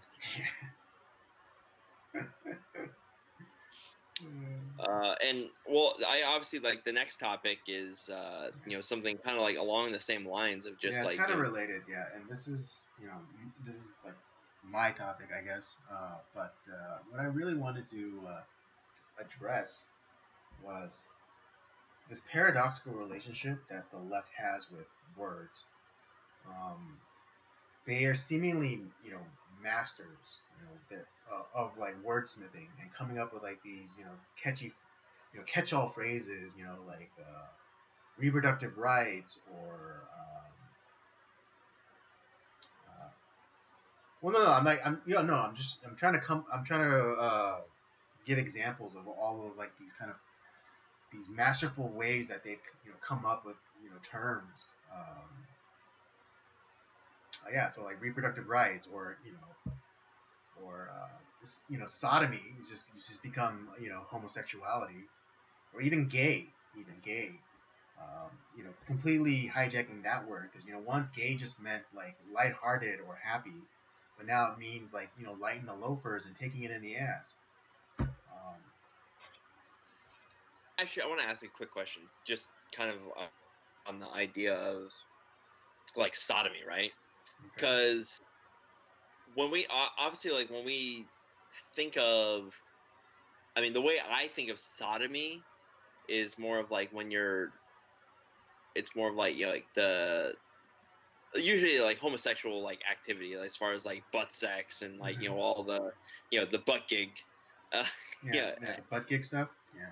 because I was wondering, it's like, because the way that sodomy is semi defined, like as far as like the classical definition, it's like, well, there's a few times where maybe like there's a little sodomy going on in like my own bedroom with like with with my spouse. But it's like that's not I wouldn't consider that sodomy. Like I'm not like, oh, I'm not doing butt sex because that's disgusting. But you know, I because like when I think of sodomy, it's like that's a gay thing. Like it's kind of like essentially like outlawing homosexual gay sex. Well, to that I would retort: the anus is not a sexual organ. It's not. I agree. It's Yeah, gross. Like yeah, that's where I mean, shit comes out of everybody. yeah, You know. well, that's the thing. It's Of like course, yeah, but of course, yeah, and of course, all politicians are gifted with two assholes. One up here, one down there. yeah, But anyways, yeah, the left has like this, this paradoxical relationship with words. On one hand, they're masters at crafting words and using language to, confuse and defeat like the opposition. But at the same time, they can never be specific. And that's like the whole point of words is to be, because you know I think there is a disconnect between words and thoughts and feelings, because sometimes words are stand-in for a feeling. Um, yeah, but the left has again this paradoxical relationship. They're masters at it, and yet they are completely unable to be precise with their words. And and the reason why I bring this up is just there are three examples, two of them very recent, but one being a little bit older, and that is during President Obama's I think second term. And it was a time when all of these words were changing. well, not just words, but I'm just specific. I want to pinpoint a specific thing, and that is when all of these terroristic attacks were happening, and they were committed by Muslim extremism. I'm not saying Muslim Islam is bad necessarily, but it is it was Muslim extremist terrorism. And a reporter was pressing on him, and he would not say the words Islamic terror. Yeah, well, And that so and Obama, he has the reputation of being the smoothest man in politics. He's able to to speak, and he's so eloquent with his words or whatever. But in this one he is a instance, he could. master wizard. I will give him that. Yes, exactly. He's a gifted speaker and a master wordsmith. Where I mean, someone on his writing staff probably uh, you know came up with those words, but still, it's accredited to him. Uh, and so in that way, that's their fatal flaw. They can't be precise with their words, because if you want to address something, you have to be specific. You can't go to your doctor and say oh doctor, I have this pain. It's like, oh, well, where is this pain? It's like, it's somewhere within my body. I'm not saying that this pain is worse than other pain, in my body, but this one is just more pronounced. It's like, okay, well, just tell me where the pain is. It's like, it's somewhere in my body, upper part of my body. It's like, oh, in your shoulders. Like, oh, it's like, no, not in my shoulders. But not to say that the shoulder isn't is important either. It's you see my point. Yeah, it's there's two people that have really had their finger on the pulse of as far as like how words have important meaning, and like how like the subtle changes throughout history have really made a huge um negative impact. Mm-hmm. First one is actually George Carlin, who is no conservative by any means, but Right. he talked about that, how it's like he did the whole experiment, like how kind of the way that the one he kind of hit on, it was like the idea of there was like back during like the wars, there was shell shock, like during World War One. Then it became like battle fatigue, and then it was and Post like how traumatic like stress. like the words became like they went from being very simple and very direct to being more convoluted, and like there's a lot more syllables. Yeah, It they goes from became like more opaque. yeah It's like, to yeah, because it's like post traumatic, like, yeah. I mean, kind of jumping the gun here, or it's like post traumatic stress. Like, what does that mean? It's you know, it's like, what does that exactly entail? That could be anything. Like, it could go. It could be anything from, like, again, like, being in battle, seeing like horrific things in battle, but then also, trying, going shopping, on Black Friday. yeah. Yeah, right. But then the other guy that like is who a guy that I a pundit that I actually like, and he always talks about this is Michael Knowles. He talks he has a whole book on like this whole idea of how words have been like co-opted, and like they had the definitions have changed on things, and it's like, no, that's not words are very important. The definitions of words are very important, and when you manipulate them, it changes the game. He has a whole Right, book called titled Speechless. It talks about right, this whole issue. right. Um, Exactly, and I and also I remember, and I think that's yeah, and I think that's where I wanted to get going to is the reason. Well, and I have examples, but particularly the reason why, like, a lot of Democrat policies are failing, like particularly in like the big Democrat cities, is because they won't be precise with their words.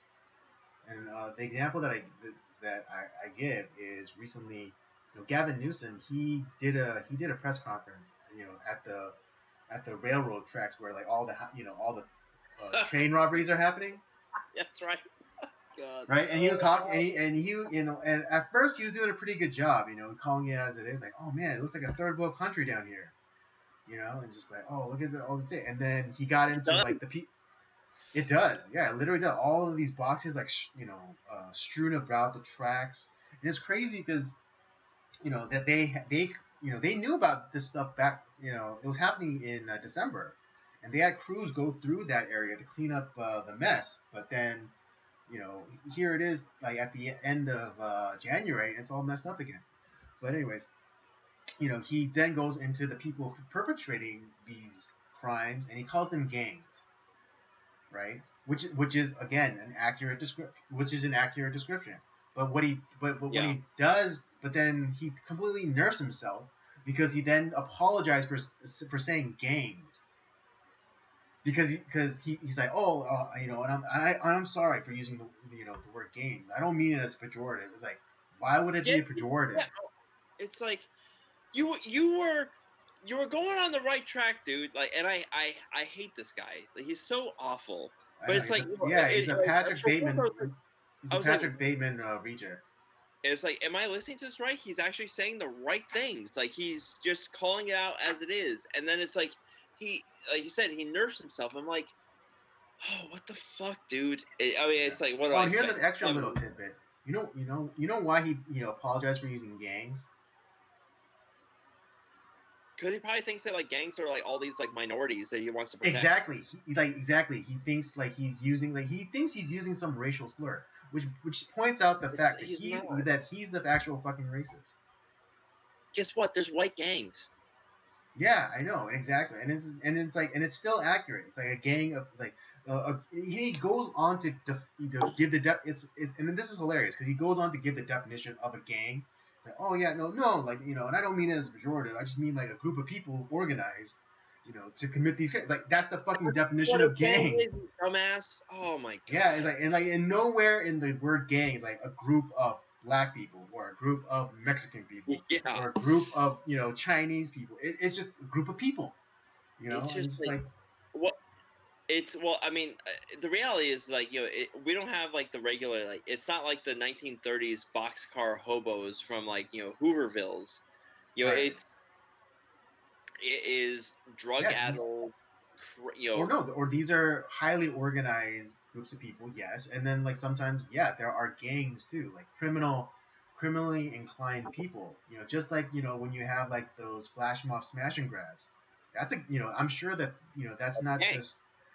just like one or two people who decides that, oh, what would be a good idea, and like coordinate with all these like other independent actors.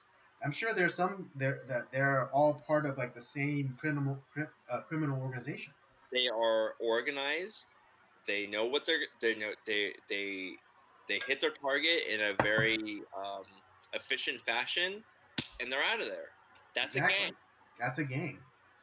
And it's exactly, and like the reason, and like the way, like, and the reason why he walked it back is because he thought it was racist, because he's the fucking racist. He is. Yeah. And so, and that's why they can't address that. That's why all the Democrat-run cities are turning to shitholes, is because they will not confront the problem. They can't even like talk about problems without like having to apologize. Like, oh, I'm sorry. Like, oh, this might have some racial Oh connotations. my I'm god! sorry. I said something. About criminals. Oh my god! I'm so terrible. Yeah, no, It's like, exactly. Which then just goes to show like they're racist because he thinks that gangs is connected to minorities. it's like, guess what? I don't care who the criminal is. I don't care if they're white, they're black, they're brown or yellow. I just want the criminal gone because I want them in prison to serve their time, or to die depending on the crime that they commit. Exactly. Yeah. And I guess finally the last example that I have of this, well, like also mastery but also complete like Achilles heel, is the most recent appearance of Matt Walsh on Dr. Phil, where he was talking to those two gender advocates or whatever, you know and he completely he did make a few missteps, but ultimately I think it was a strong performance by Matt Walsh, because he was asking them, it's like he kept asking them to define what a woman was, and they couldn't. And it's not that they couldn't; it's just that they won't. Well, yeah, and this is why, because I have a lot of problems with Matt Walsh. Like there's a lot of things I really don't agree with that guy on. But two things that he constantly he is correct on: the abortion problem. He has really been on that. Mm-hmm. And then the like this whole thing with the transgender uh, uh, ideology, where it's like his whole thing is like, okay, well, why don't you define what these terms are? Like, what's a woman? What's a man? And why can't you and the thing is, like, if you can give me a real definition based off of your whole viewpoint, I will eat crow. I'll take it. But you can't, because you don't know what the hell you're talking about. And all of these people, like, well, womanhood is, like, it's no, you can't use the you can't use the word to define the thing. Yeah, the thing. Yeah, yeah. It's like, That's yeah, not how that works. what's an apple? Well, an apple is an apple. It's like, That's no, no. Anyways, you know. Yeah, uh, and I yeah. The title of this segment, I was borrowing it from like that cringe CNN commercial talking about like misinformation. It's like, oh, this is an apple. Some people might tell you that it's not an apple. It's like, yeah, yeah, but yeah, but it's that just like, yeah, and here's and a good thing. And again, I don't think it's a good thing, but here's a point that they did almost get him on, and and I'm not, and it was like, I think from now on we should only define a woman by chromosomes, because that's something that they yeah, cannot deny. Because like the whole idea of like sex organs or whatever, because they had an instant retort to that, and it's like, oh, well, what if a woman can't have conceive a child? Does that make her not a woman? You know. no, But yeah, refute to that. It's like, if I take the seat off a bicycle, is it no longer a bicycle? true. Well, and he even made the point too, and it's 100% correct. Is that, like, you know 1,000 years from now, when they dig up the bones, like we're not gonna we might not understand their mindset or whatever their ideology was, but you can know that the bones that you dig up, like that's a woman, and it was a Yeah, it's like female. yeah, it's like and she was this old, and she had children because of Yeah, the displacement of her hips. yeah. It's like we can know what happened to who, like what type of person that was, like if it was a male or a female, we can tell the difference just based off of like the DNA and the bones and all that Yeah, stuff, like just like you can just even just bone structure, you can tell if it was a man exactly. or a woman. So and Male and female yeah, bones are completely different, like yeah. their construction is Right, like men's femurs are longer than women's femurs. Women's hips are wider than male hips. yep. Um, yeah, so I think I think as a pro tip, just going forward, if you ever find yourself in one of these kind of debates, like particularly about gender, just don't go. I would make I would make reproductive Reproductive organs. I stuff would is make reproductive organs tertiary, like the third thing that yeah. you bring up. So first go chromosomally, like so XXXY, and then you go to bones, and then you go to sex organs. Yeah, I mean, because like I said, there's a lot of women who are barren. Like it's not their fault. It's nothing that they did. It's just sometimes they just can't have kids. That doesn't make them less of a woman. They Right, still exactly. have, it's Yeah, um exactly. I mean, and yeah, use the example that I just gave. Just like, and if they say like, oh, well, she's not able to have, bear children. It's like if you take the seat off a bicycle, is it still a bicycle? yeah. The this this whole issue, like, because I've really, like, I have made more of an effort. Like, I am going to be more clear in my language. I'm pretty Mm-hmm. blunt already to begin with, as you Right. know. Yeah. I don't Yeah. call Bruce Jenner Caitlyn. I don't, because I don't care if he's not a woman. Um, he maybe he changed his name legally, but I'm sorry. I'm not gonna use your phony baloney name. It's just not. I'm not gonna do it, and Yeah. people are going to call me a bigot or a hater or a transphobe or whatever. It's like, no, I'm not any of those. I just don't. I'm not going to lie. He's not a Yeah. woman. He's a man, and he shouldn't have a woman name. It's Right. just it's as And plus simple as and that. plus and plus like and plus you could add like who won those who won the 100-meter dash or blah blah blah in the year that Bruce Caitlyn Jenner Jenner. won. Bruce Jenner won. It's like not Caitlyn Jenner. If he really wants to embrace his identity as Caitlyn, then he has to give up everything Bruce. That means he has to give Yeah. up his money. He has to give up his accolades. He has to give up everything that he did as Bruce to be Caitlyn. I mean, hell, he gave up his, like, he killed that person on the highway when he was still Bruce Jenner. So Right? it's like, Yeah. Yeah. And he wasn't adding to the perception of female drivers.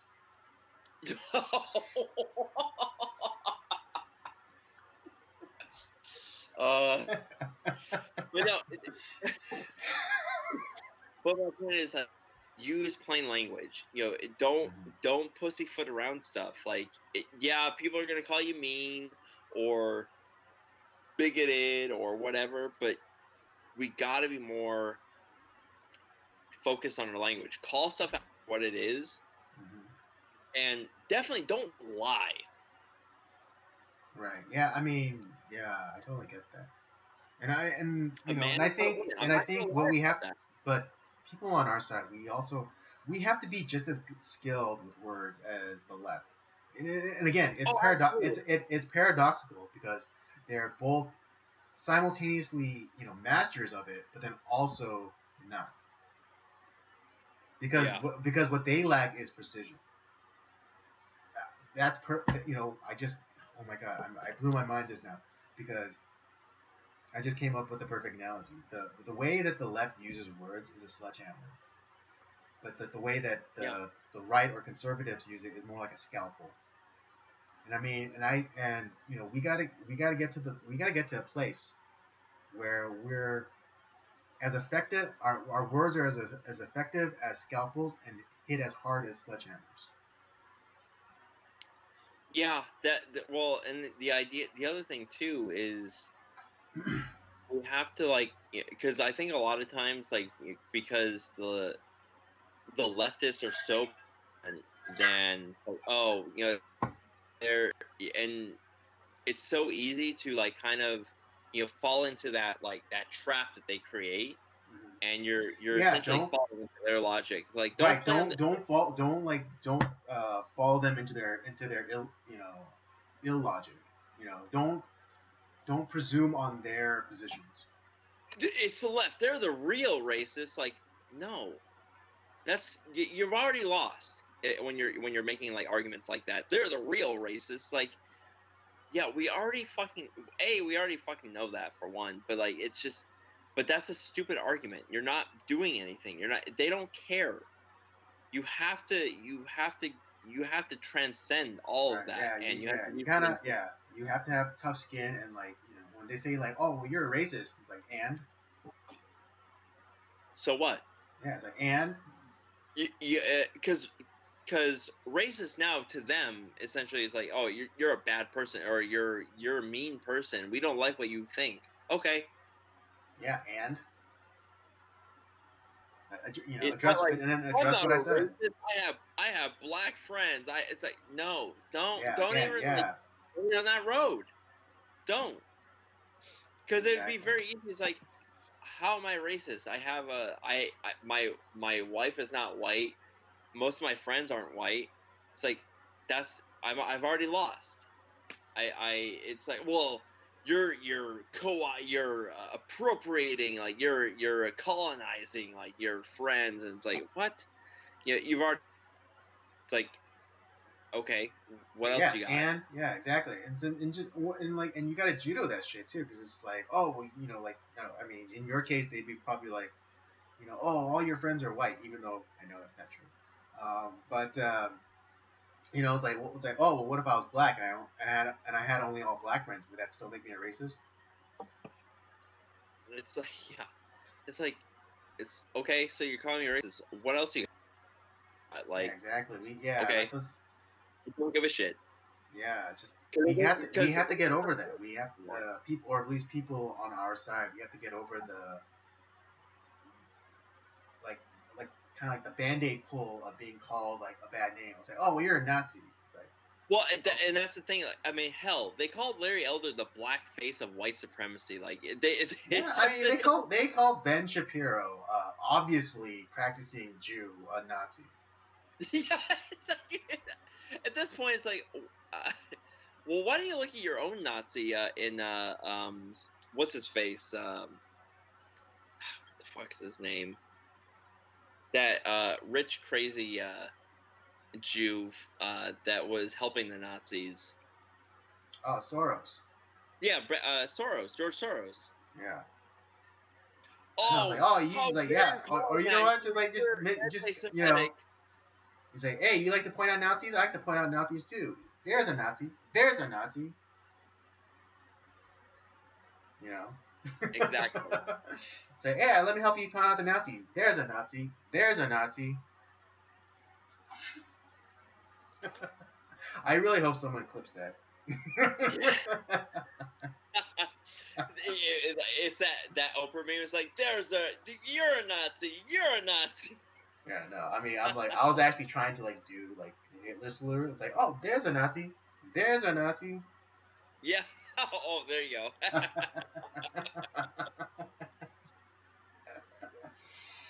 But yeah, it's just it's really fascinating to me that this what's, yeah I keep using paradoxical, but what's Well, it? hey, it works here. It's Yeah, the word. it's a this paradoxical relationship that the left has with words. It's like they're masters of the manipulation of words, and yet they are completely they're incapable of using them precisely. Right. But I don't know. Maybe that's It makes me so sad to admit this, but it's like not sad. I don't know what I'm talking about. But it's hilarious. Like they like if you call them stupid, they don't care. It's like that's like the worst thing that we can call them. It's like, oh, you're stupid. But then they have like all like this whole arsenal of words like they can throw at us, like Nazi or racist or istophobe or what have you. That's where like we have to just say like Yeah, but it just makes me so. It just makes me laugh. we have to, But it's so hilarious that that the worst that we can call them is stupid, and it's they don't mind it. we have to use plain language. We have to not care that they call us racists or bigots or whatever phobes or any of that stuff. Okay, Yeah. what else you got? It's we just have to not care what they say because the words that they're using actually have no meaning. Yeah. The words Exactly. that we use actually have meaning. Right. Yeah, And and that's why. so, Yeah, and that's why they like shriek and and screed because they know our They know the weight of our words. yeah, And they can't take it. But also, really quickly, it goes back to what I said a long time ago. But kind of like the idea of being comfortable with being called like these seemingly bad names. Um, we have to start enjoying the taste of blood in our mouth. yeah, After we get that pop in the mouth, we can't be like, oh no, my lip is cut. Oh, it's like we have to as kind of gross as it sounds, we gotta be like we have to enjoy the taste of blood in our mouth, and we can't agreed, stop, and we agreed, can't stop. agreed.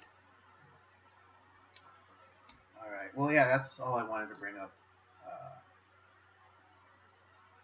uh, on that.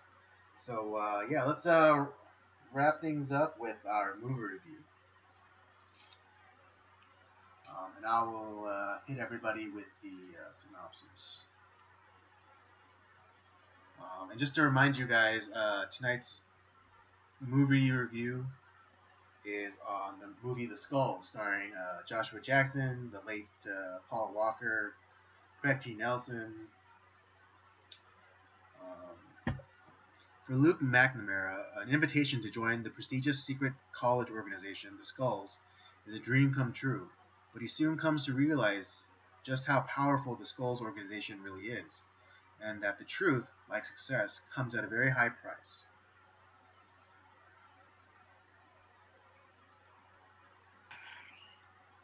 I was trying to find some information about this movie, like kind of like some of the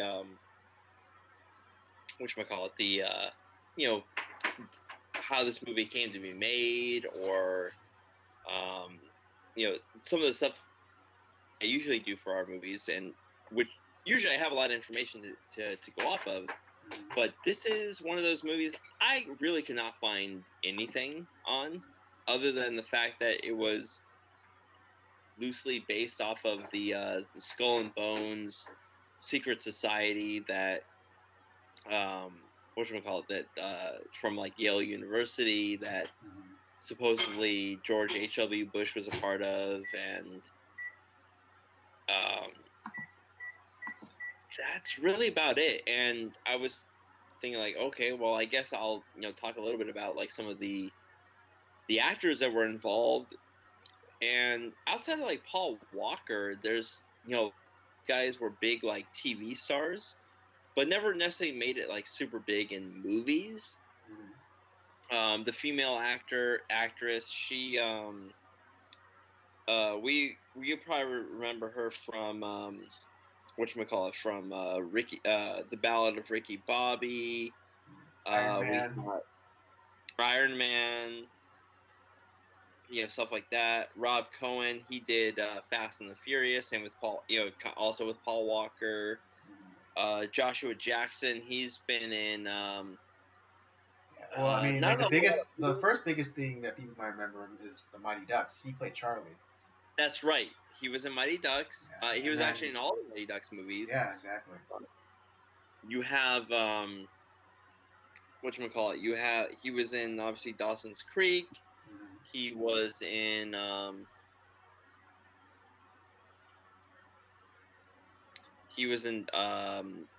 one of my favorite shows, the Fringe. Mm-hmm. He was he's been in Scream. Yeah. Oh yeah, he did, and he also did Urban Legends.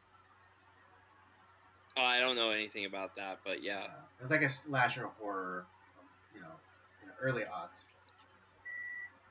You know, about the time where he was like, popular. Let's see. Obviously, Nelson is probably like the biggest actor in there. You know, he's been in Coach. Yeah, He yeah, was yeah. the he was It's the so bad funny guy. because he always in the movies though he always plays the bad guy. He was the bad guy in Action Jackson. Yeah, but then yeah, he was like, but he always plays like the bad guy in movies. Like particularly like in the late '80s, early '90s movies, he's always been like the bad guy. There was Shooter McGavin. He was in there. Oh yeah, Christopher McDonald. Yeah. The cop. He has been in a bunch of stuff too. Yeah, Steve But Harris.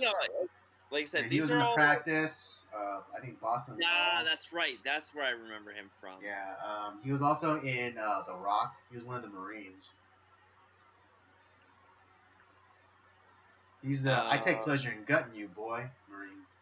Yeah, that's right. That's right. But yeah, like this movie is interesting. Like it's a good movie. Well, one thing I was able to find about, or at least like something that the director said, was that he really like because, and I'm sorry I didn't look into this further, but he made it, at least in the little quote that I found, it made it sound like he actually went to Yale or an Ivy League school. But he said that it felt like he was telling the story of Bush Senior and W, because George W. Bush is a known member of the Skull and Bones Society, which this movie's organization is loosely based on. Yeah, well, and that organization goes back to like the early 19th century. 19? It was founded in the 1830s. In the 1830s. Okay. Yeah. Okay. Yes. For some reason, I was thinking of 20th century when you said 19, because like 1990. But yeah. Okay. This is one because I was thinking about this because obviously like secret societies, like the other ones that we've the other movies we've delved on, Eyes Wide Shut is more like kind of like seeming like the more current, like relevant secret society with like a lot of the sex cults and a lot of the pedophile cults that are out there. Obviously like with like Epstein and a lot of like the Hollywood stuff that's going on. But this is definitely one that's out there, and I almost wonder, like something like the Skull and Bones. I don't really know that because there are like good, male clubs and stuff like that. Kind of like fraternal orders. Yeah, where it's like it's not. Are these like some because they are kind of more exclusive and and kind of like kept out of like the public eye? Is that necessarily like a bad thing? Because you think of something like the what's the I'm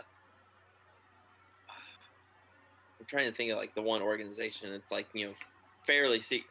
People know about it, but it's semi-secretive as far as like what it deals with.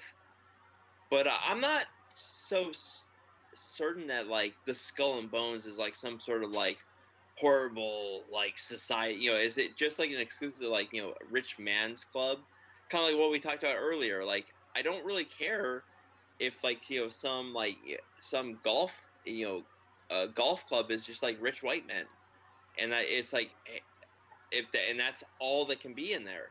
I don't really care. Or like Nine Rivers is like, it's an all Asian. Oh, Nine Rivers. Yeah.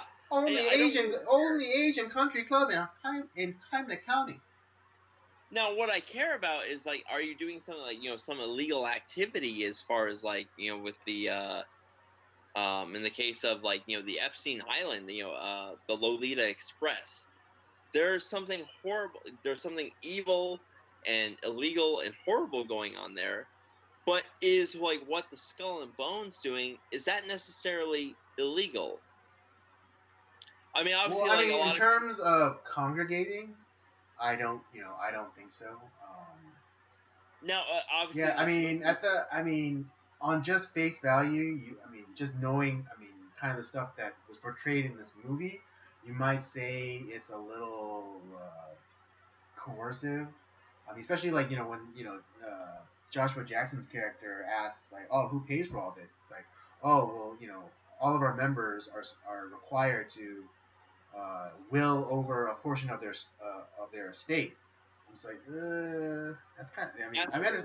I understand the concept of dues for clubs and things like that, but like a straight up requirement that like whatever fortune you're able to amass for yourself, you have to will over to this organization is a bit sketchy. Well, and but who knows if that's even like the case? Well, I mean, again, Because I'm only operating under the information that we were given, and it was the guys in the movie. Yeah. So if yeah, we're and it going was off the spoken. movie, It was spoken by, particularly William Peterson's character. For those of you may remember him as Gil Grissom in the CSI. Um, he was explaining to Joshua Jackson's character, how everything, how like these lavish, accommodations are funded. And he's like, oh yes, all members are required to will a portion of, of their estate. And so, right? yeah, so just working off of what we were told. Um, I had to say like that one of the characters is which we call it was played Will Beckford. Yeah, Luke the best friend. McNamara's best friend. Mm-hmm. He's definitely Jones of of this movie Yeah, because he's got the it's like documents. there's a secret society going on. We need to reveal. I have the documents. Yeah, which he did. He did have Yeah, the he document. literally did. Yeah, which Well, is yeah. I always wondered why, like there was like that camera frame when Luke gets the call for the initiation, and I just thought like it was like I for some reason I somehow forgot, but I always thought that it was the skulls who were like kind of keeping tabs, like kind of keeping a record of because they're really litigious organization. Um, yeah. and they're great record keepers. So I for some reason I thought that because I forgotten the story a little bit because it's been a while since I saw it. But for some reason, when I rewatched it, for some reason I thought it was the skulls like keeping tabs on him, or keeping a record for posterity of like his initiation. But it turned out to be Will. Yeah, that is. And how did he know like he would like how did he know Lucas was going to be in that lab, so he knew to be in the opposite building? So he had a lot of information on that, and that's where I go back to like was the organization really bad, or was it just that Will was upset because he was not included? And this kind of goes I see. back to what we were talking about. Um, I'm not saying that like the thing that he was in was a good organization. Right. Obviously Oh, so not. you're wondering if his Will's seeming like fanaticism is because he wanted to be a member. Yeah.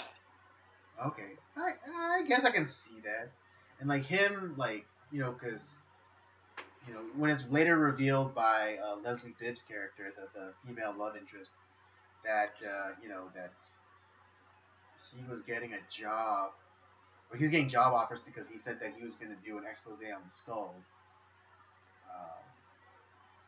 was like kind of his kind of revenge. But that doesn't really make sense because like he would have to have begun the investigation even before uh, Luke got the initiation phone call. That's true. I can understand how there could be some jealousy about not being asked to or been invited. And I'm not saying that Will is wrong. Obviously in this movie, it's kind of like the Skulls are not a good society, Right. but Or like kind of like top down because like Craig T. Nelson character Judge what's his character is Mandrake. Mandrake, right? Judge Mandrake is kind of like the he's the leader, but then he is also like has questionable motives because he's trying because his son is becoming part of the organization and and he not to say that that he's a bad father per se, but he doesn't seem to he isn't portrayed as the most moral person either. Um, hmm.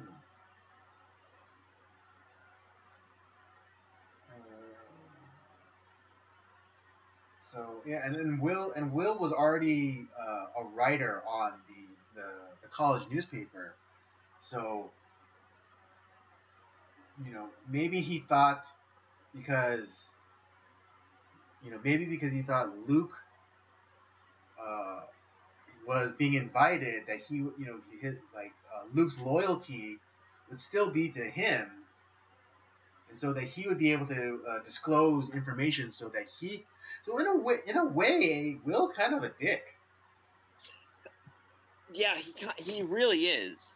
Will's kind of a dick because like okay, if your theory is correct that he's merely salty because he didn't get an invitation, then he's trying to parlay his friendship with Luke, who he knows that Will is interested in joining the Skulls, but then also the Skulls extended the invitation to him. Like he's trying to uh, ride the coattails off of Luke, so he's kind of being an asshole.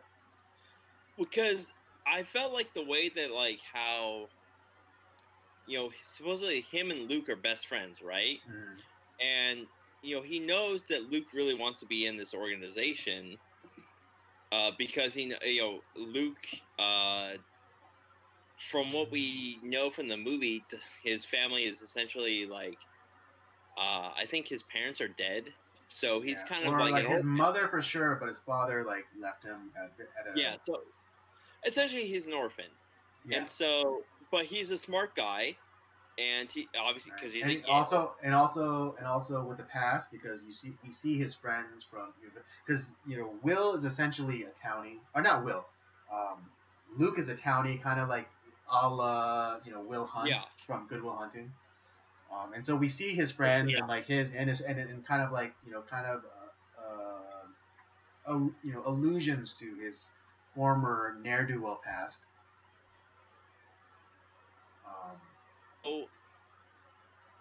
So he's not dumb, but obviously this kind of goes back to what we were talking about last week with college is put yourself in a situation where you're desperate for the money to pay off for school, and so you know that this if you can get into this fraternity, this secret organization, at whatever the cost may be, they're gonna you're gonna get covered. But at the same time, his friend knows this, and it's just a secret, essentially a secret fraternity. And with a great welcome package. Let's not mince words. Here's the thing: had had Will not even like involved himself, had he just been, because it is kind of like, hey, we keep secrets, like we protect one another. But had Will not involved himself and just respected his friend's decision, there wouldn't have been a problem. Essentially, yes. If you distill it down, yeah. If Will just respected his friend's decision, because to your point, Will Luke might have just seen the skulls as a means to an end. Yeah, I think that's And what he saw it as. it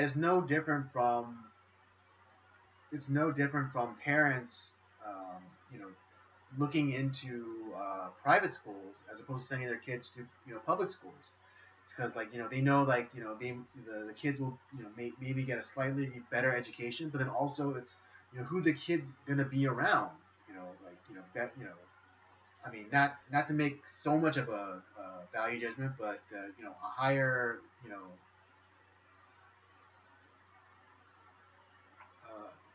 a higher echelon of children who belongs to like a higher echelon of parents per se. And in a lot of ways, Luke was an outsider too, because he was not part of the elite, but they welcomed him in anyways. That's also true. It's really interesting because it's because Will and initially Luke and Chloe, they have this kind of superior attitude to the skulls, and oh you guys are secretive and elitist or whatever. um, but they in turn kind of have this elitist attitude, or or this high mindedness about themselves, because we're not part of this secret, we don't, we're not, because we'll never be part of the secret society, so but it's okay because we're better anyways, kind of Was attitude. it, But even yeah, but to your point, it's but then but then Skulls still accepted Luke, who's again an orphan from the wrong side of the tracks, and yet he was still gifted all of this opportunity and privilege. he was treated as an equal. Yeah.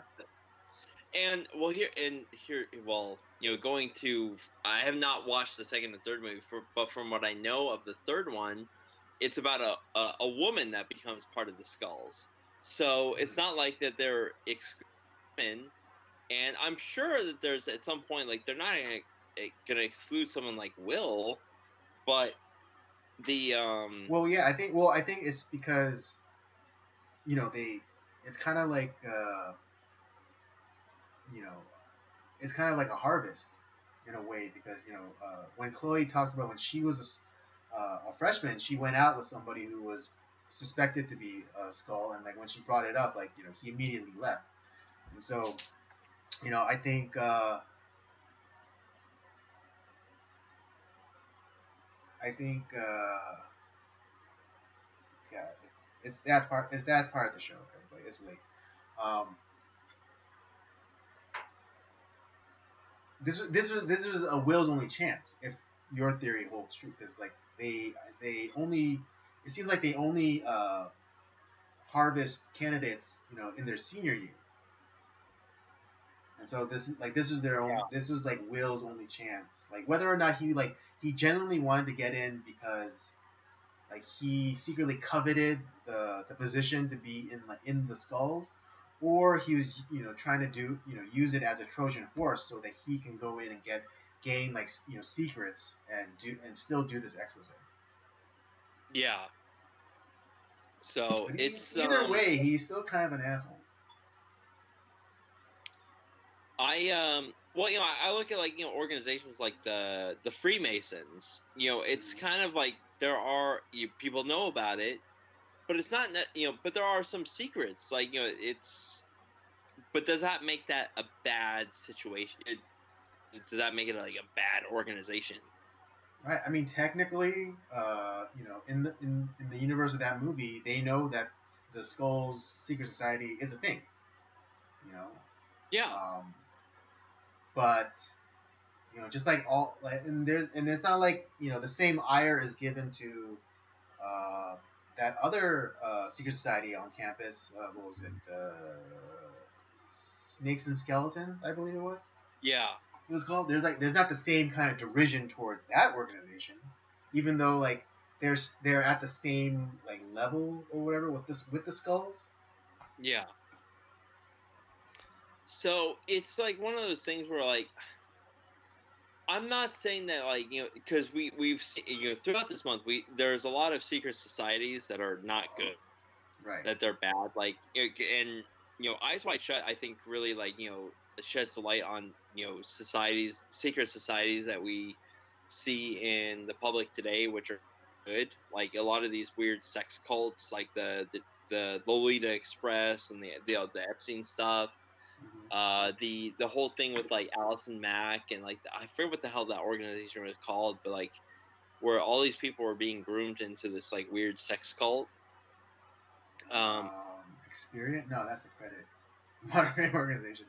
Um, I forget what it was Nexus called. or Yeah, and that really got stuck. Nexium? No, that's the acid reflux Yeah, drug. Something like that. that it was one of those things that completely got stuffed.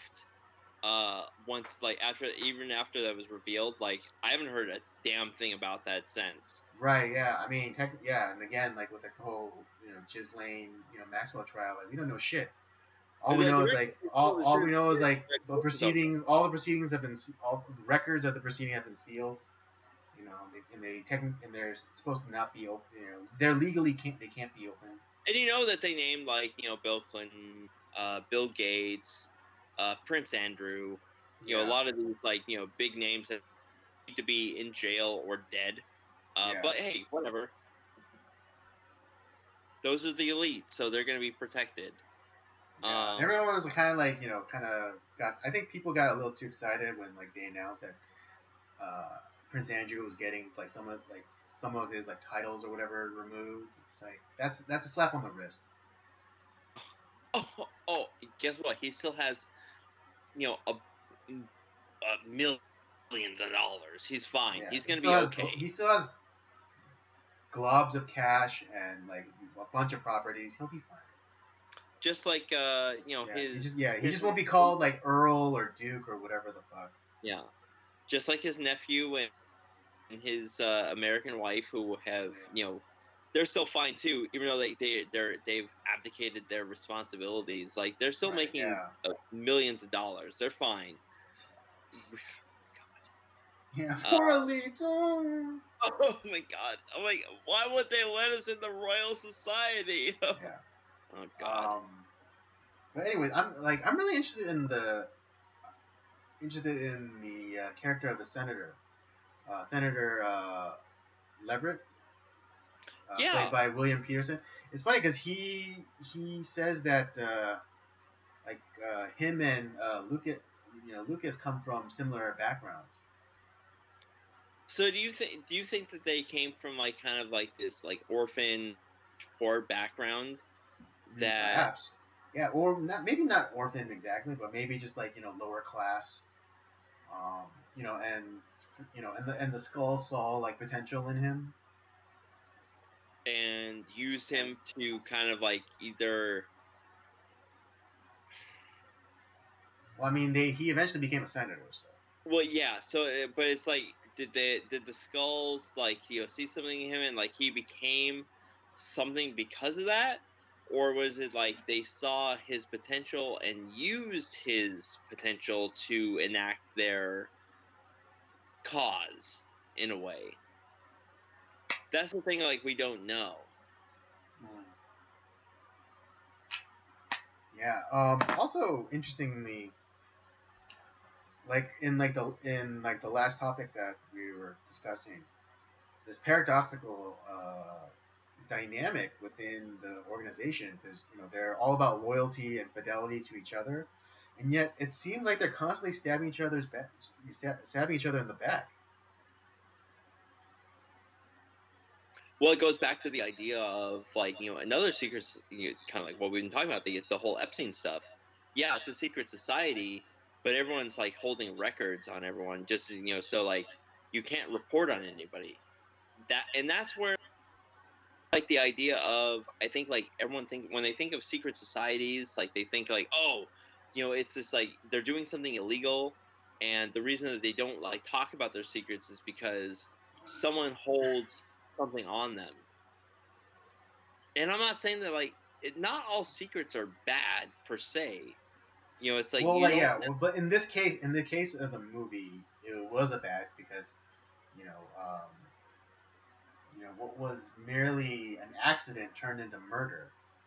Um, and to save the Yeah, embarrassment of a high-ranking Skull and his son, they concocted this plan, or they hope they could have gotten away with just like a suicide, but then you know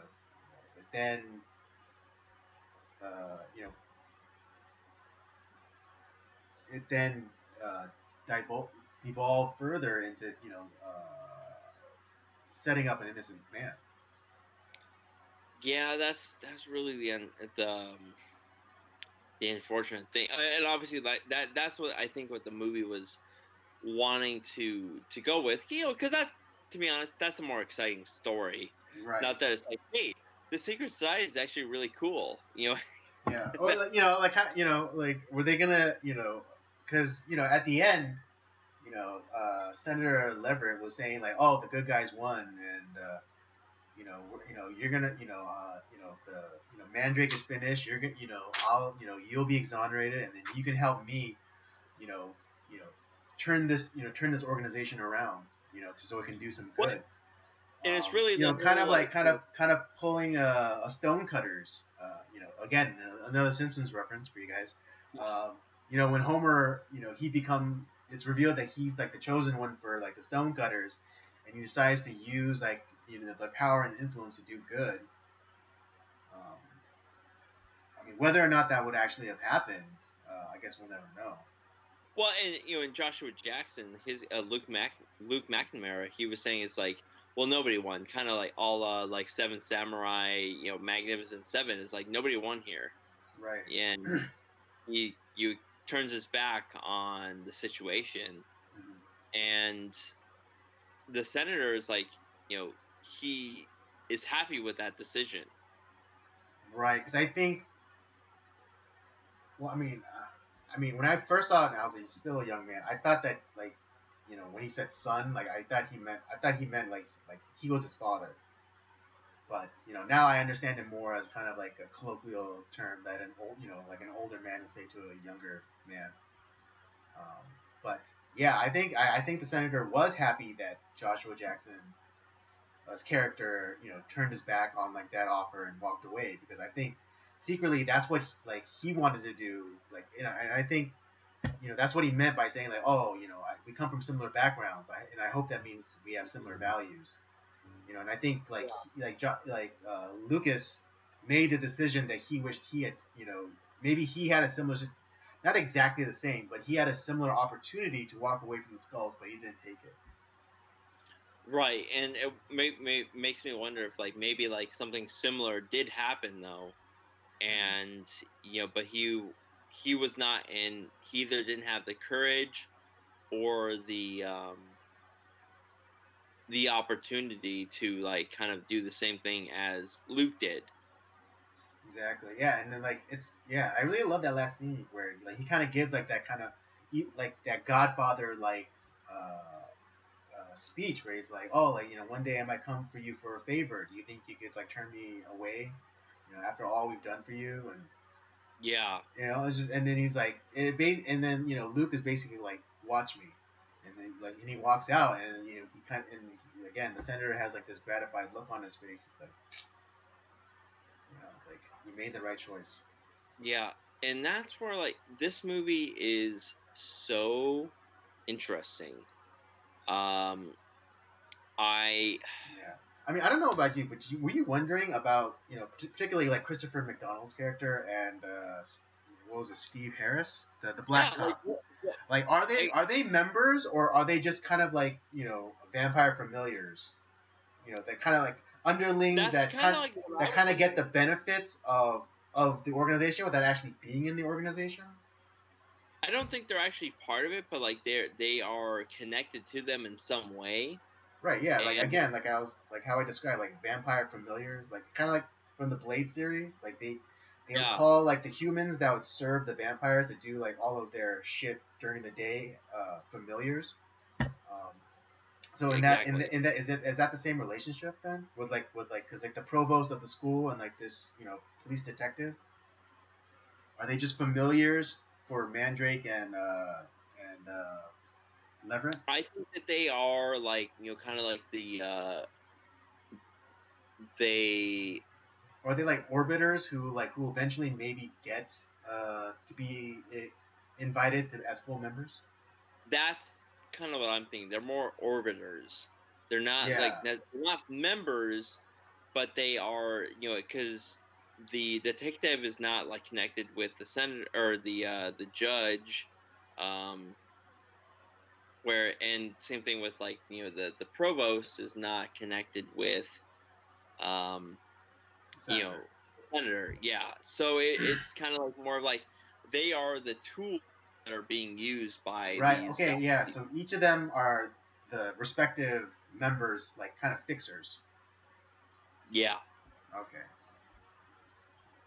Oh, the one of the funniest, or at least it gave me a smile, is that scene where the cop, arrives, after the provost of the university runs them onto the train tracks, yeah, and he shoots him in the back, and it's like kind of from like this upward angle. It gave me Lethal Weapon vibes.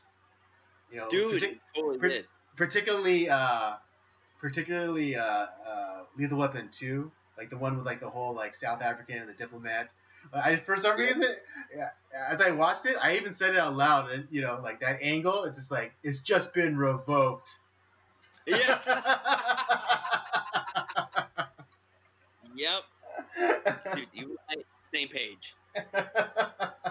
Yeah, but like because like the angle and every like the way that shot was like composed and everything, it so reminded me of that scene of Murtaugh, Danny Glover's character, like with the gun in his hand and like killing that former South African diplomat, and it's like it's just been revoked.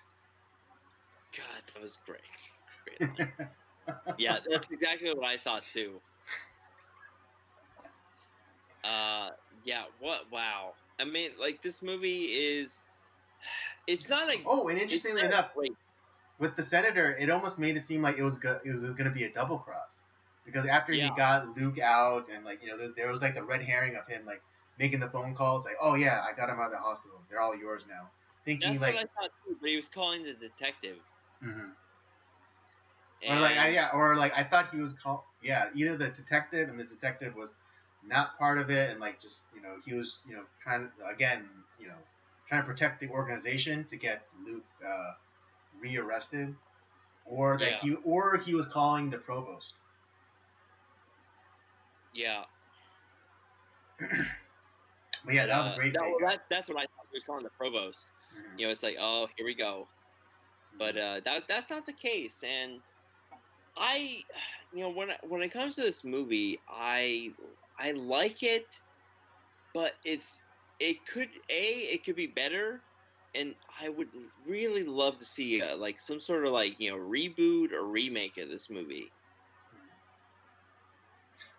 Yeah, I mean, I did I say this at the top of the show, but yeah, You I mean, said it before we started filming, like you wanted a soft reboot of this film. yes, yes, I would love a soft reboot of this, and then that, and and I think Jeremy Jackson, Joshua Jackson would now be the appropriate age, for now for William Peterson's character.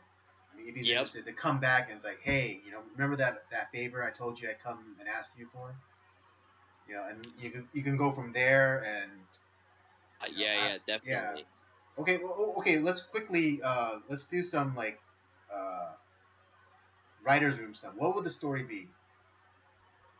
Well, I think you could have a similar story. Mm-hmm. It's just like to me, there was a little bit, because this is definitely a movie of its time, of the early 2000s. Yeah, I mean, fuck, they use fucking Creed in the soundtrack.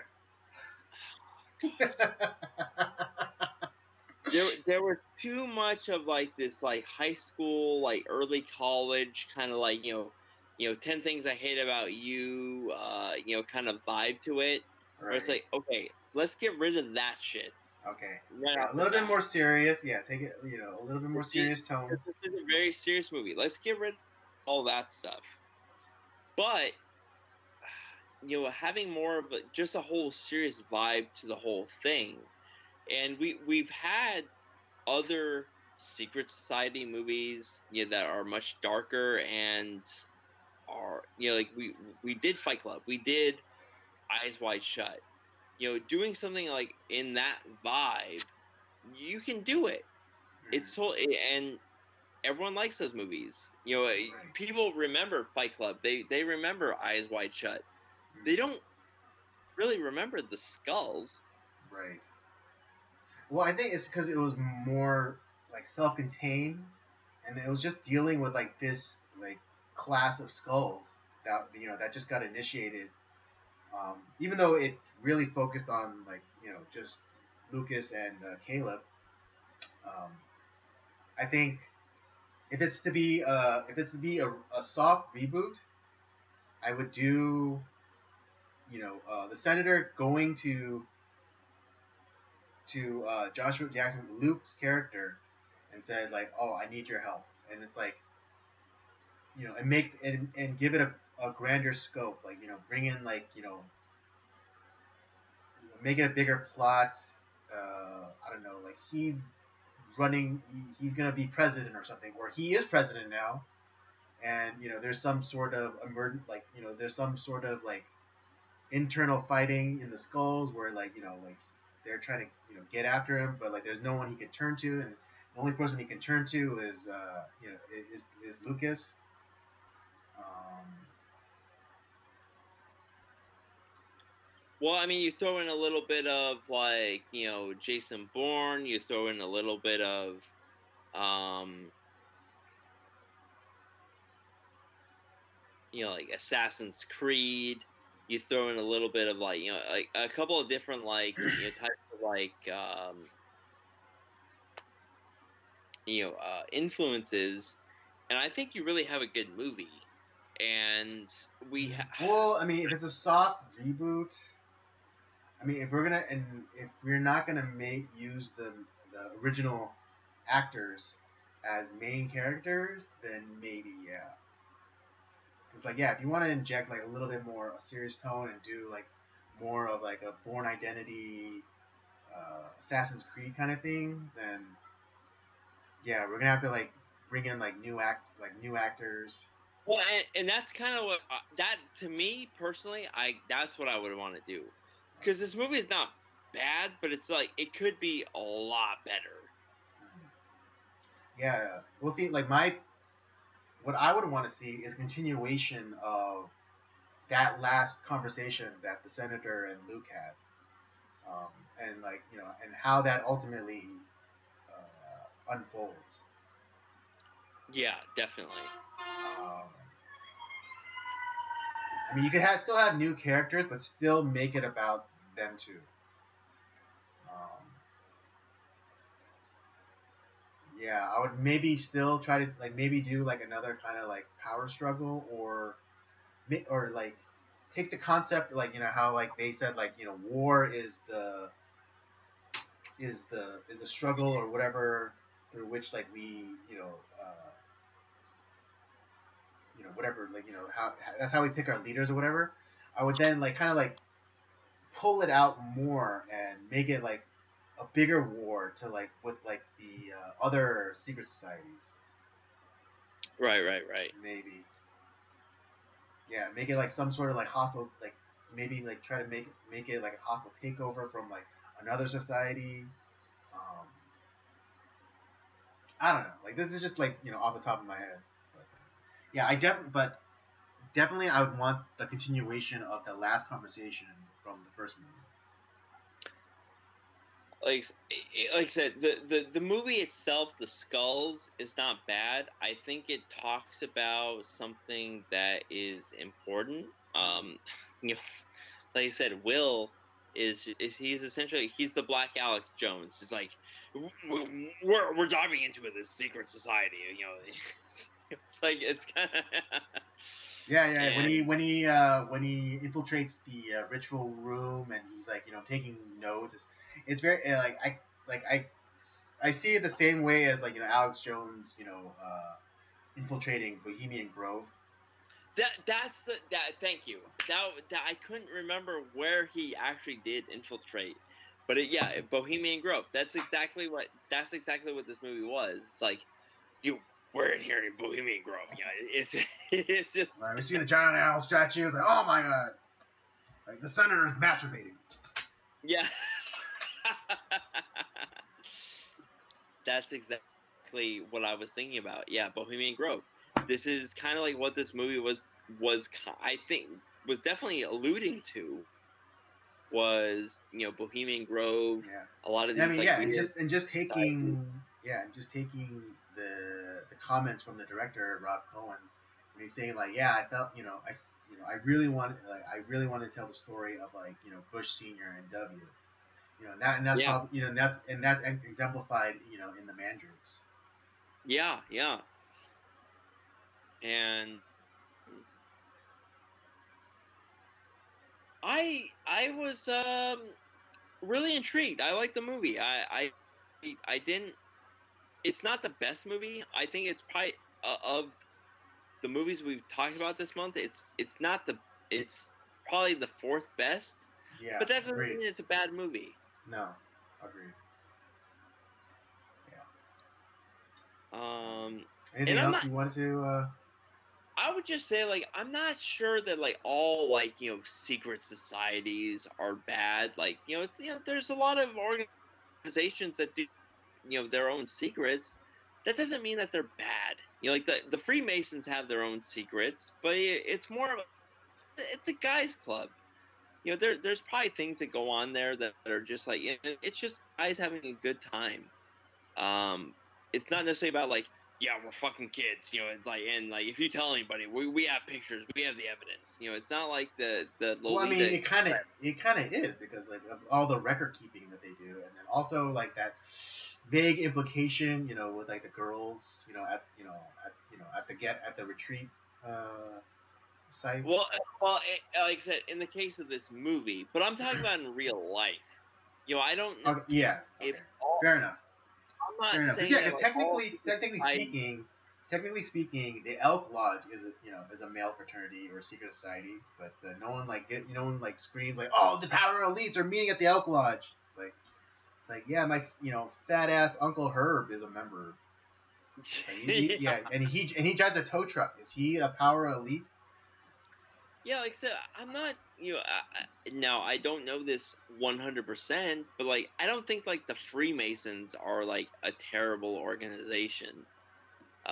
Some people like because there's a lot of secrets that go on in that lot. It's like, but I see like I pass by like when I go bowling, there's a Freemason lodge right by like our bowling center. Like I don't think that this is like a horrible society that's like happening like right by like my bowling alley. Come on. Yeah. The local Freemason temple that's in between a dry cleaners and stop and go.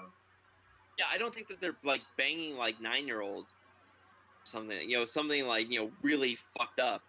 Like you know, it's like it. So I don't think that secret these are bad. Like but like obviously like what this movie is implicating. I don't think this is solely focused on just like one secret society in particular, but I think it's like encompassing like everything. Yeah, obviously like he's talking about like HW and George Jr., which is probably true. I think there's some truth to that. Yeah, well, I mean, it's a Um, known fact that W was a member of Skull and Bones. So. yeah, and like obviously like there's a lot of like smoke around like Prescott Bush too. Yeah. So there like I said, I think this movie does have something to say. I think it's an interesting movie. Will is definitely like the Alex Jones of of the group. he's killed for it, obviously. Which I'm sure like a lot of people wish Alex Jones was dead. Um, and it's like it's not the best acting in the world. Like I No. like I said, I would love to see like a reboot of this film that with like more like kind of like the big name actors. Mhm. But it's a good movie. I liked it a lot. It's Yeah, I mean, yeah. In terms of acting, like, yeah, there's an early. Like this is early Paul Walker because oh like, yeah. he's still Josh so Jackson. stiff. I mean, he like eventually kind of softens up, but it's maybe it's just because like he's in a less demanding franchise like Fast and the Furious, but Yeah. but Well, Josh or he doesn't like he's never really gotten like the meaty like Oscar worthy kind of movies, but even in like the kind of the genre that he's more or less kind of been pigeonholed into, there you can see significant improvement in his acting. yeah, and Joshua Jackson is actually like really good. He is like one of those like he's not like the A-lister, but like he's definitely like a B plus.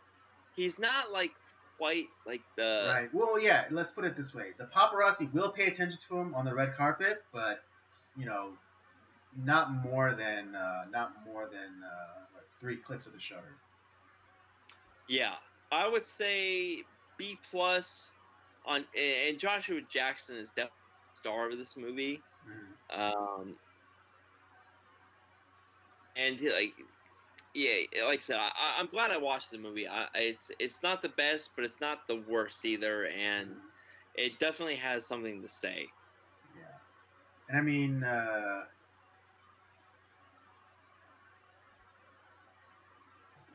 and Leslie Bibb, the girl, she had she was okay too.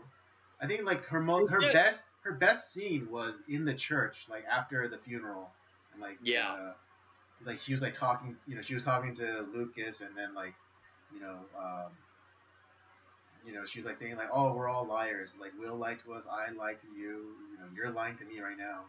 And then like when yeah. she gets up to leave, and like I think like the most realist part in that whole movie is when she's like when she like repeated move.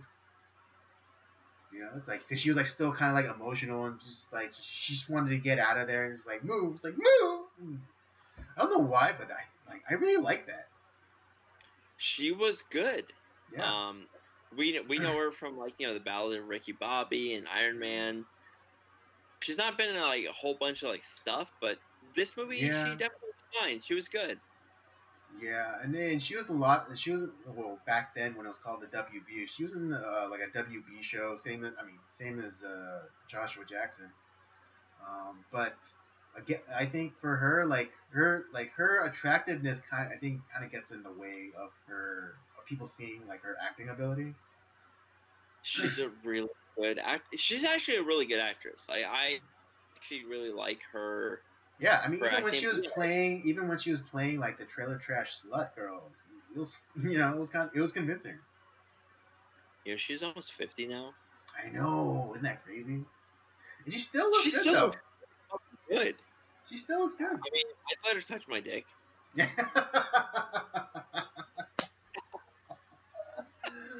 I'm so glad you started to incorporate that into your vernacular.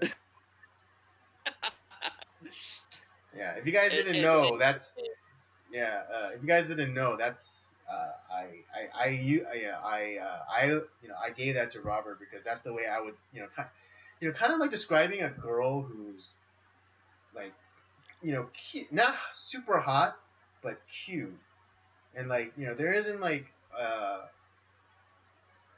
don't think and it's like a way where it's like you wouldn't like necessarily crawl over glass to have sex with them, but like if the opportunity arose, like I let her touch my penis. yeah, she's still bonerific. Yeah, yeah, boner. But yeah, it's just kind of a nice way of saying like yeah, I would have sex with her. I wouldn't crawl over glass. But I would still have sex with her. Misogyny confirmed. Yeah. Anyways. But why don't we give our ratings for the Skulls? This is your movie, so why don't you go first? All right. Yeah, I'm gonna give this. A 3. Yeah, again, it's a fine movie. Not the best, but not the worst. Um, again, it's a movie from its time.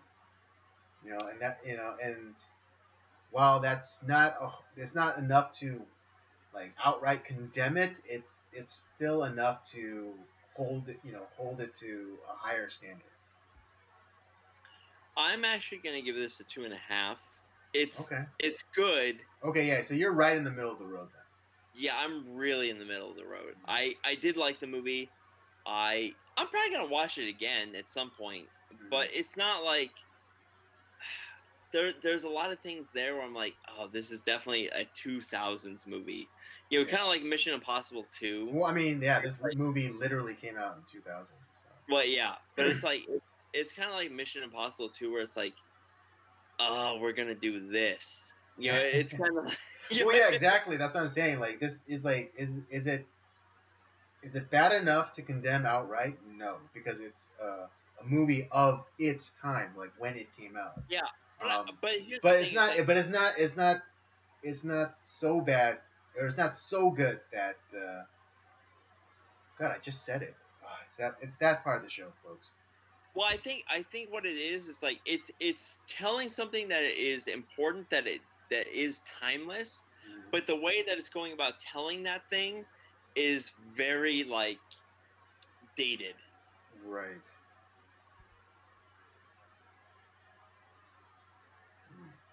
And that's why I'm saying, like, this movie, like, as much as I hate like reboots and remakes, this is a movie I think that could be like remade, and I'd be like, okay, I'm interested. Right. Okay. So candidate for reboot or remake. Yeah, bingo. Okay. All right, folks. That's our review for the Skulls. I give it. That is it for the Secret Society month. Yeah, that's it. That's the last one for the month. We're done. We're gonna be moving February. I think we're going more on brand, kind of like the whole like Valentine's theme movies. But we're gonna do good ones. We're gonna do really good, right? Romantic movies. Good, like actually good ones. Not like your typical Lifetime fare. And we're gonna start Hallmark Channel. Yeah, we're gonna start with like a really good one in One Wonderful Sunday from Kurosawa. There you go. All right, folks. Yeah, that will do it. That's our review for the Skulls. I give it a 3. Robert gives it a 2.5. Would recommend, but just maybe put it in like the middle of your list. Right now, it's on Tubi, the free streaming site. Oh, there you go. It's definitely, like I said, we didn't shit on it, but like it's not. You watch it. Yeah. Give it a chance. It's good. The premise is good. Execution is something to be desired. It does feel like something that like a high quality WB film. Yeah. I mean, I'm sure it doesn't help that like the two of the stars were on WB shows at the time. So. Exactly. All right. Okay, folks, that's the stream for tonight. I hope you guys had a good time. I had a good time. Rob, I know, always has a good time. Don't forget to check out the library of other content that we have. The Circulator's main podcast, Nocturnal Transmissions, of course, and Rob's gaming show, Up by Up Down. Don't forget to follow us on our various social media accounts, Twitter and Letterboxd at PodcastCOJ, and Instagram at Circulator's Podcast. And with all that said, we thank you for joining us. Come back next week and we'll do it all over again. Sounds like a plan. Good night, folks.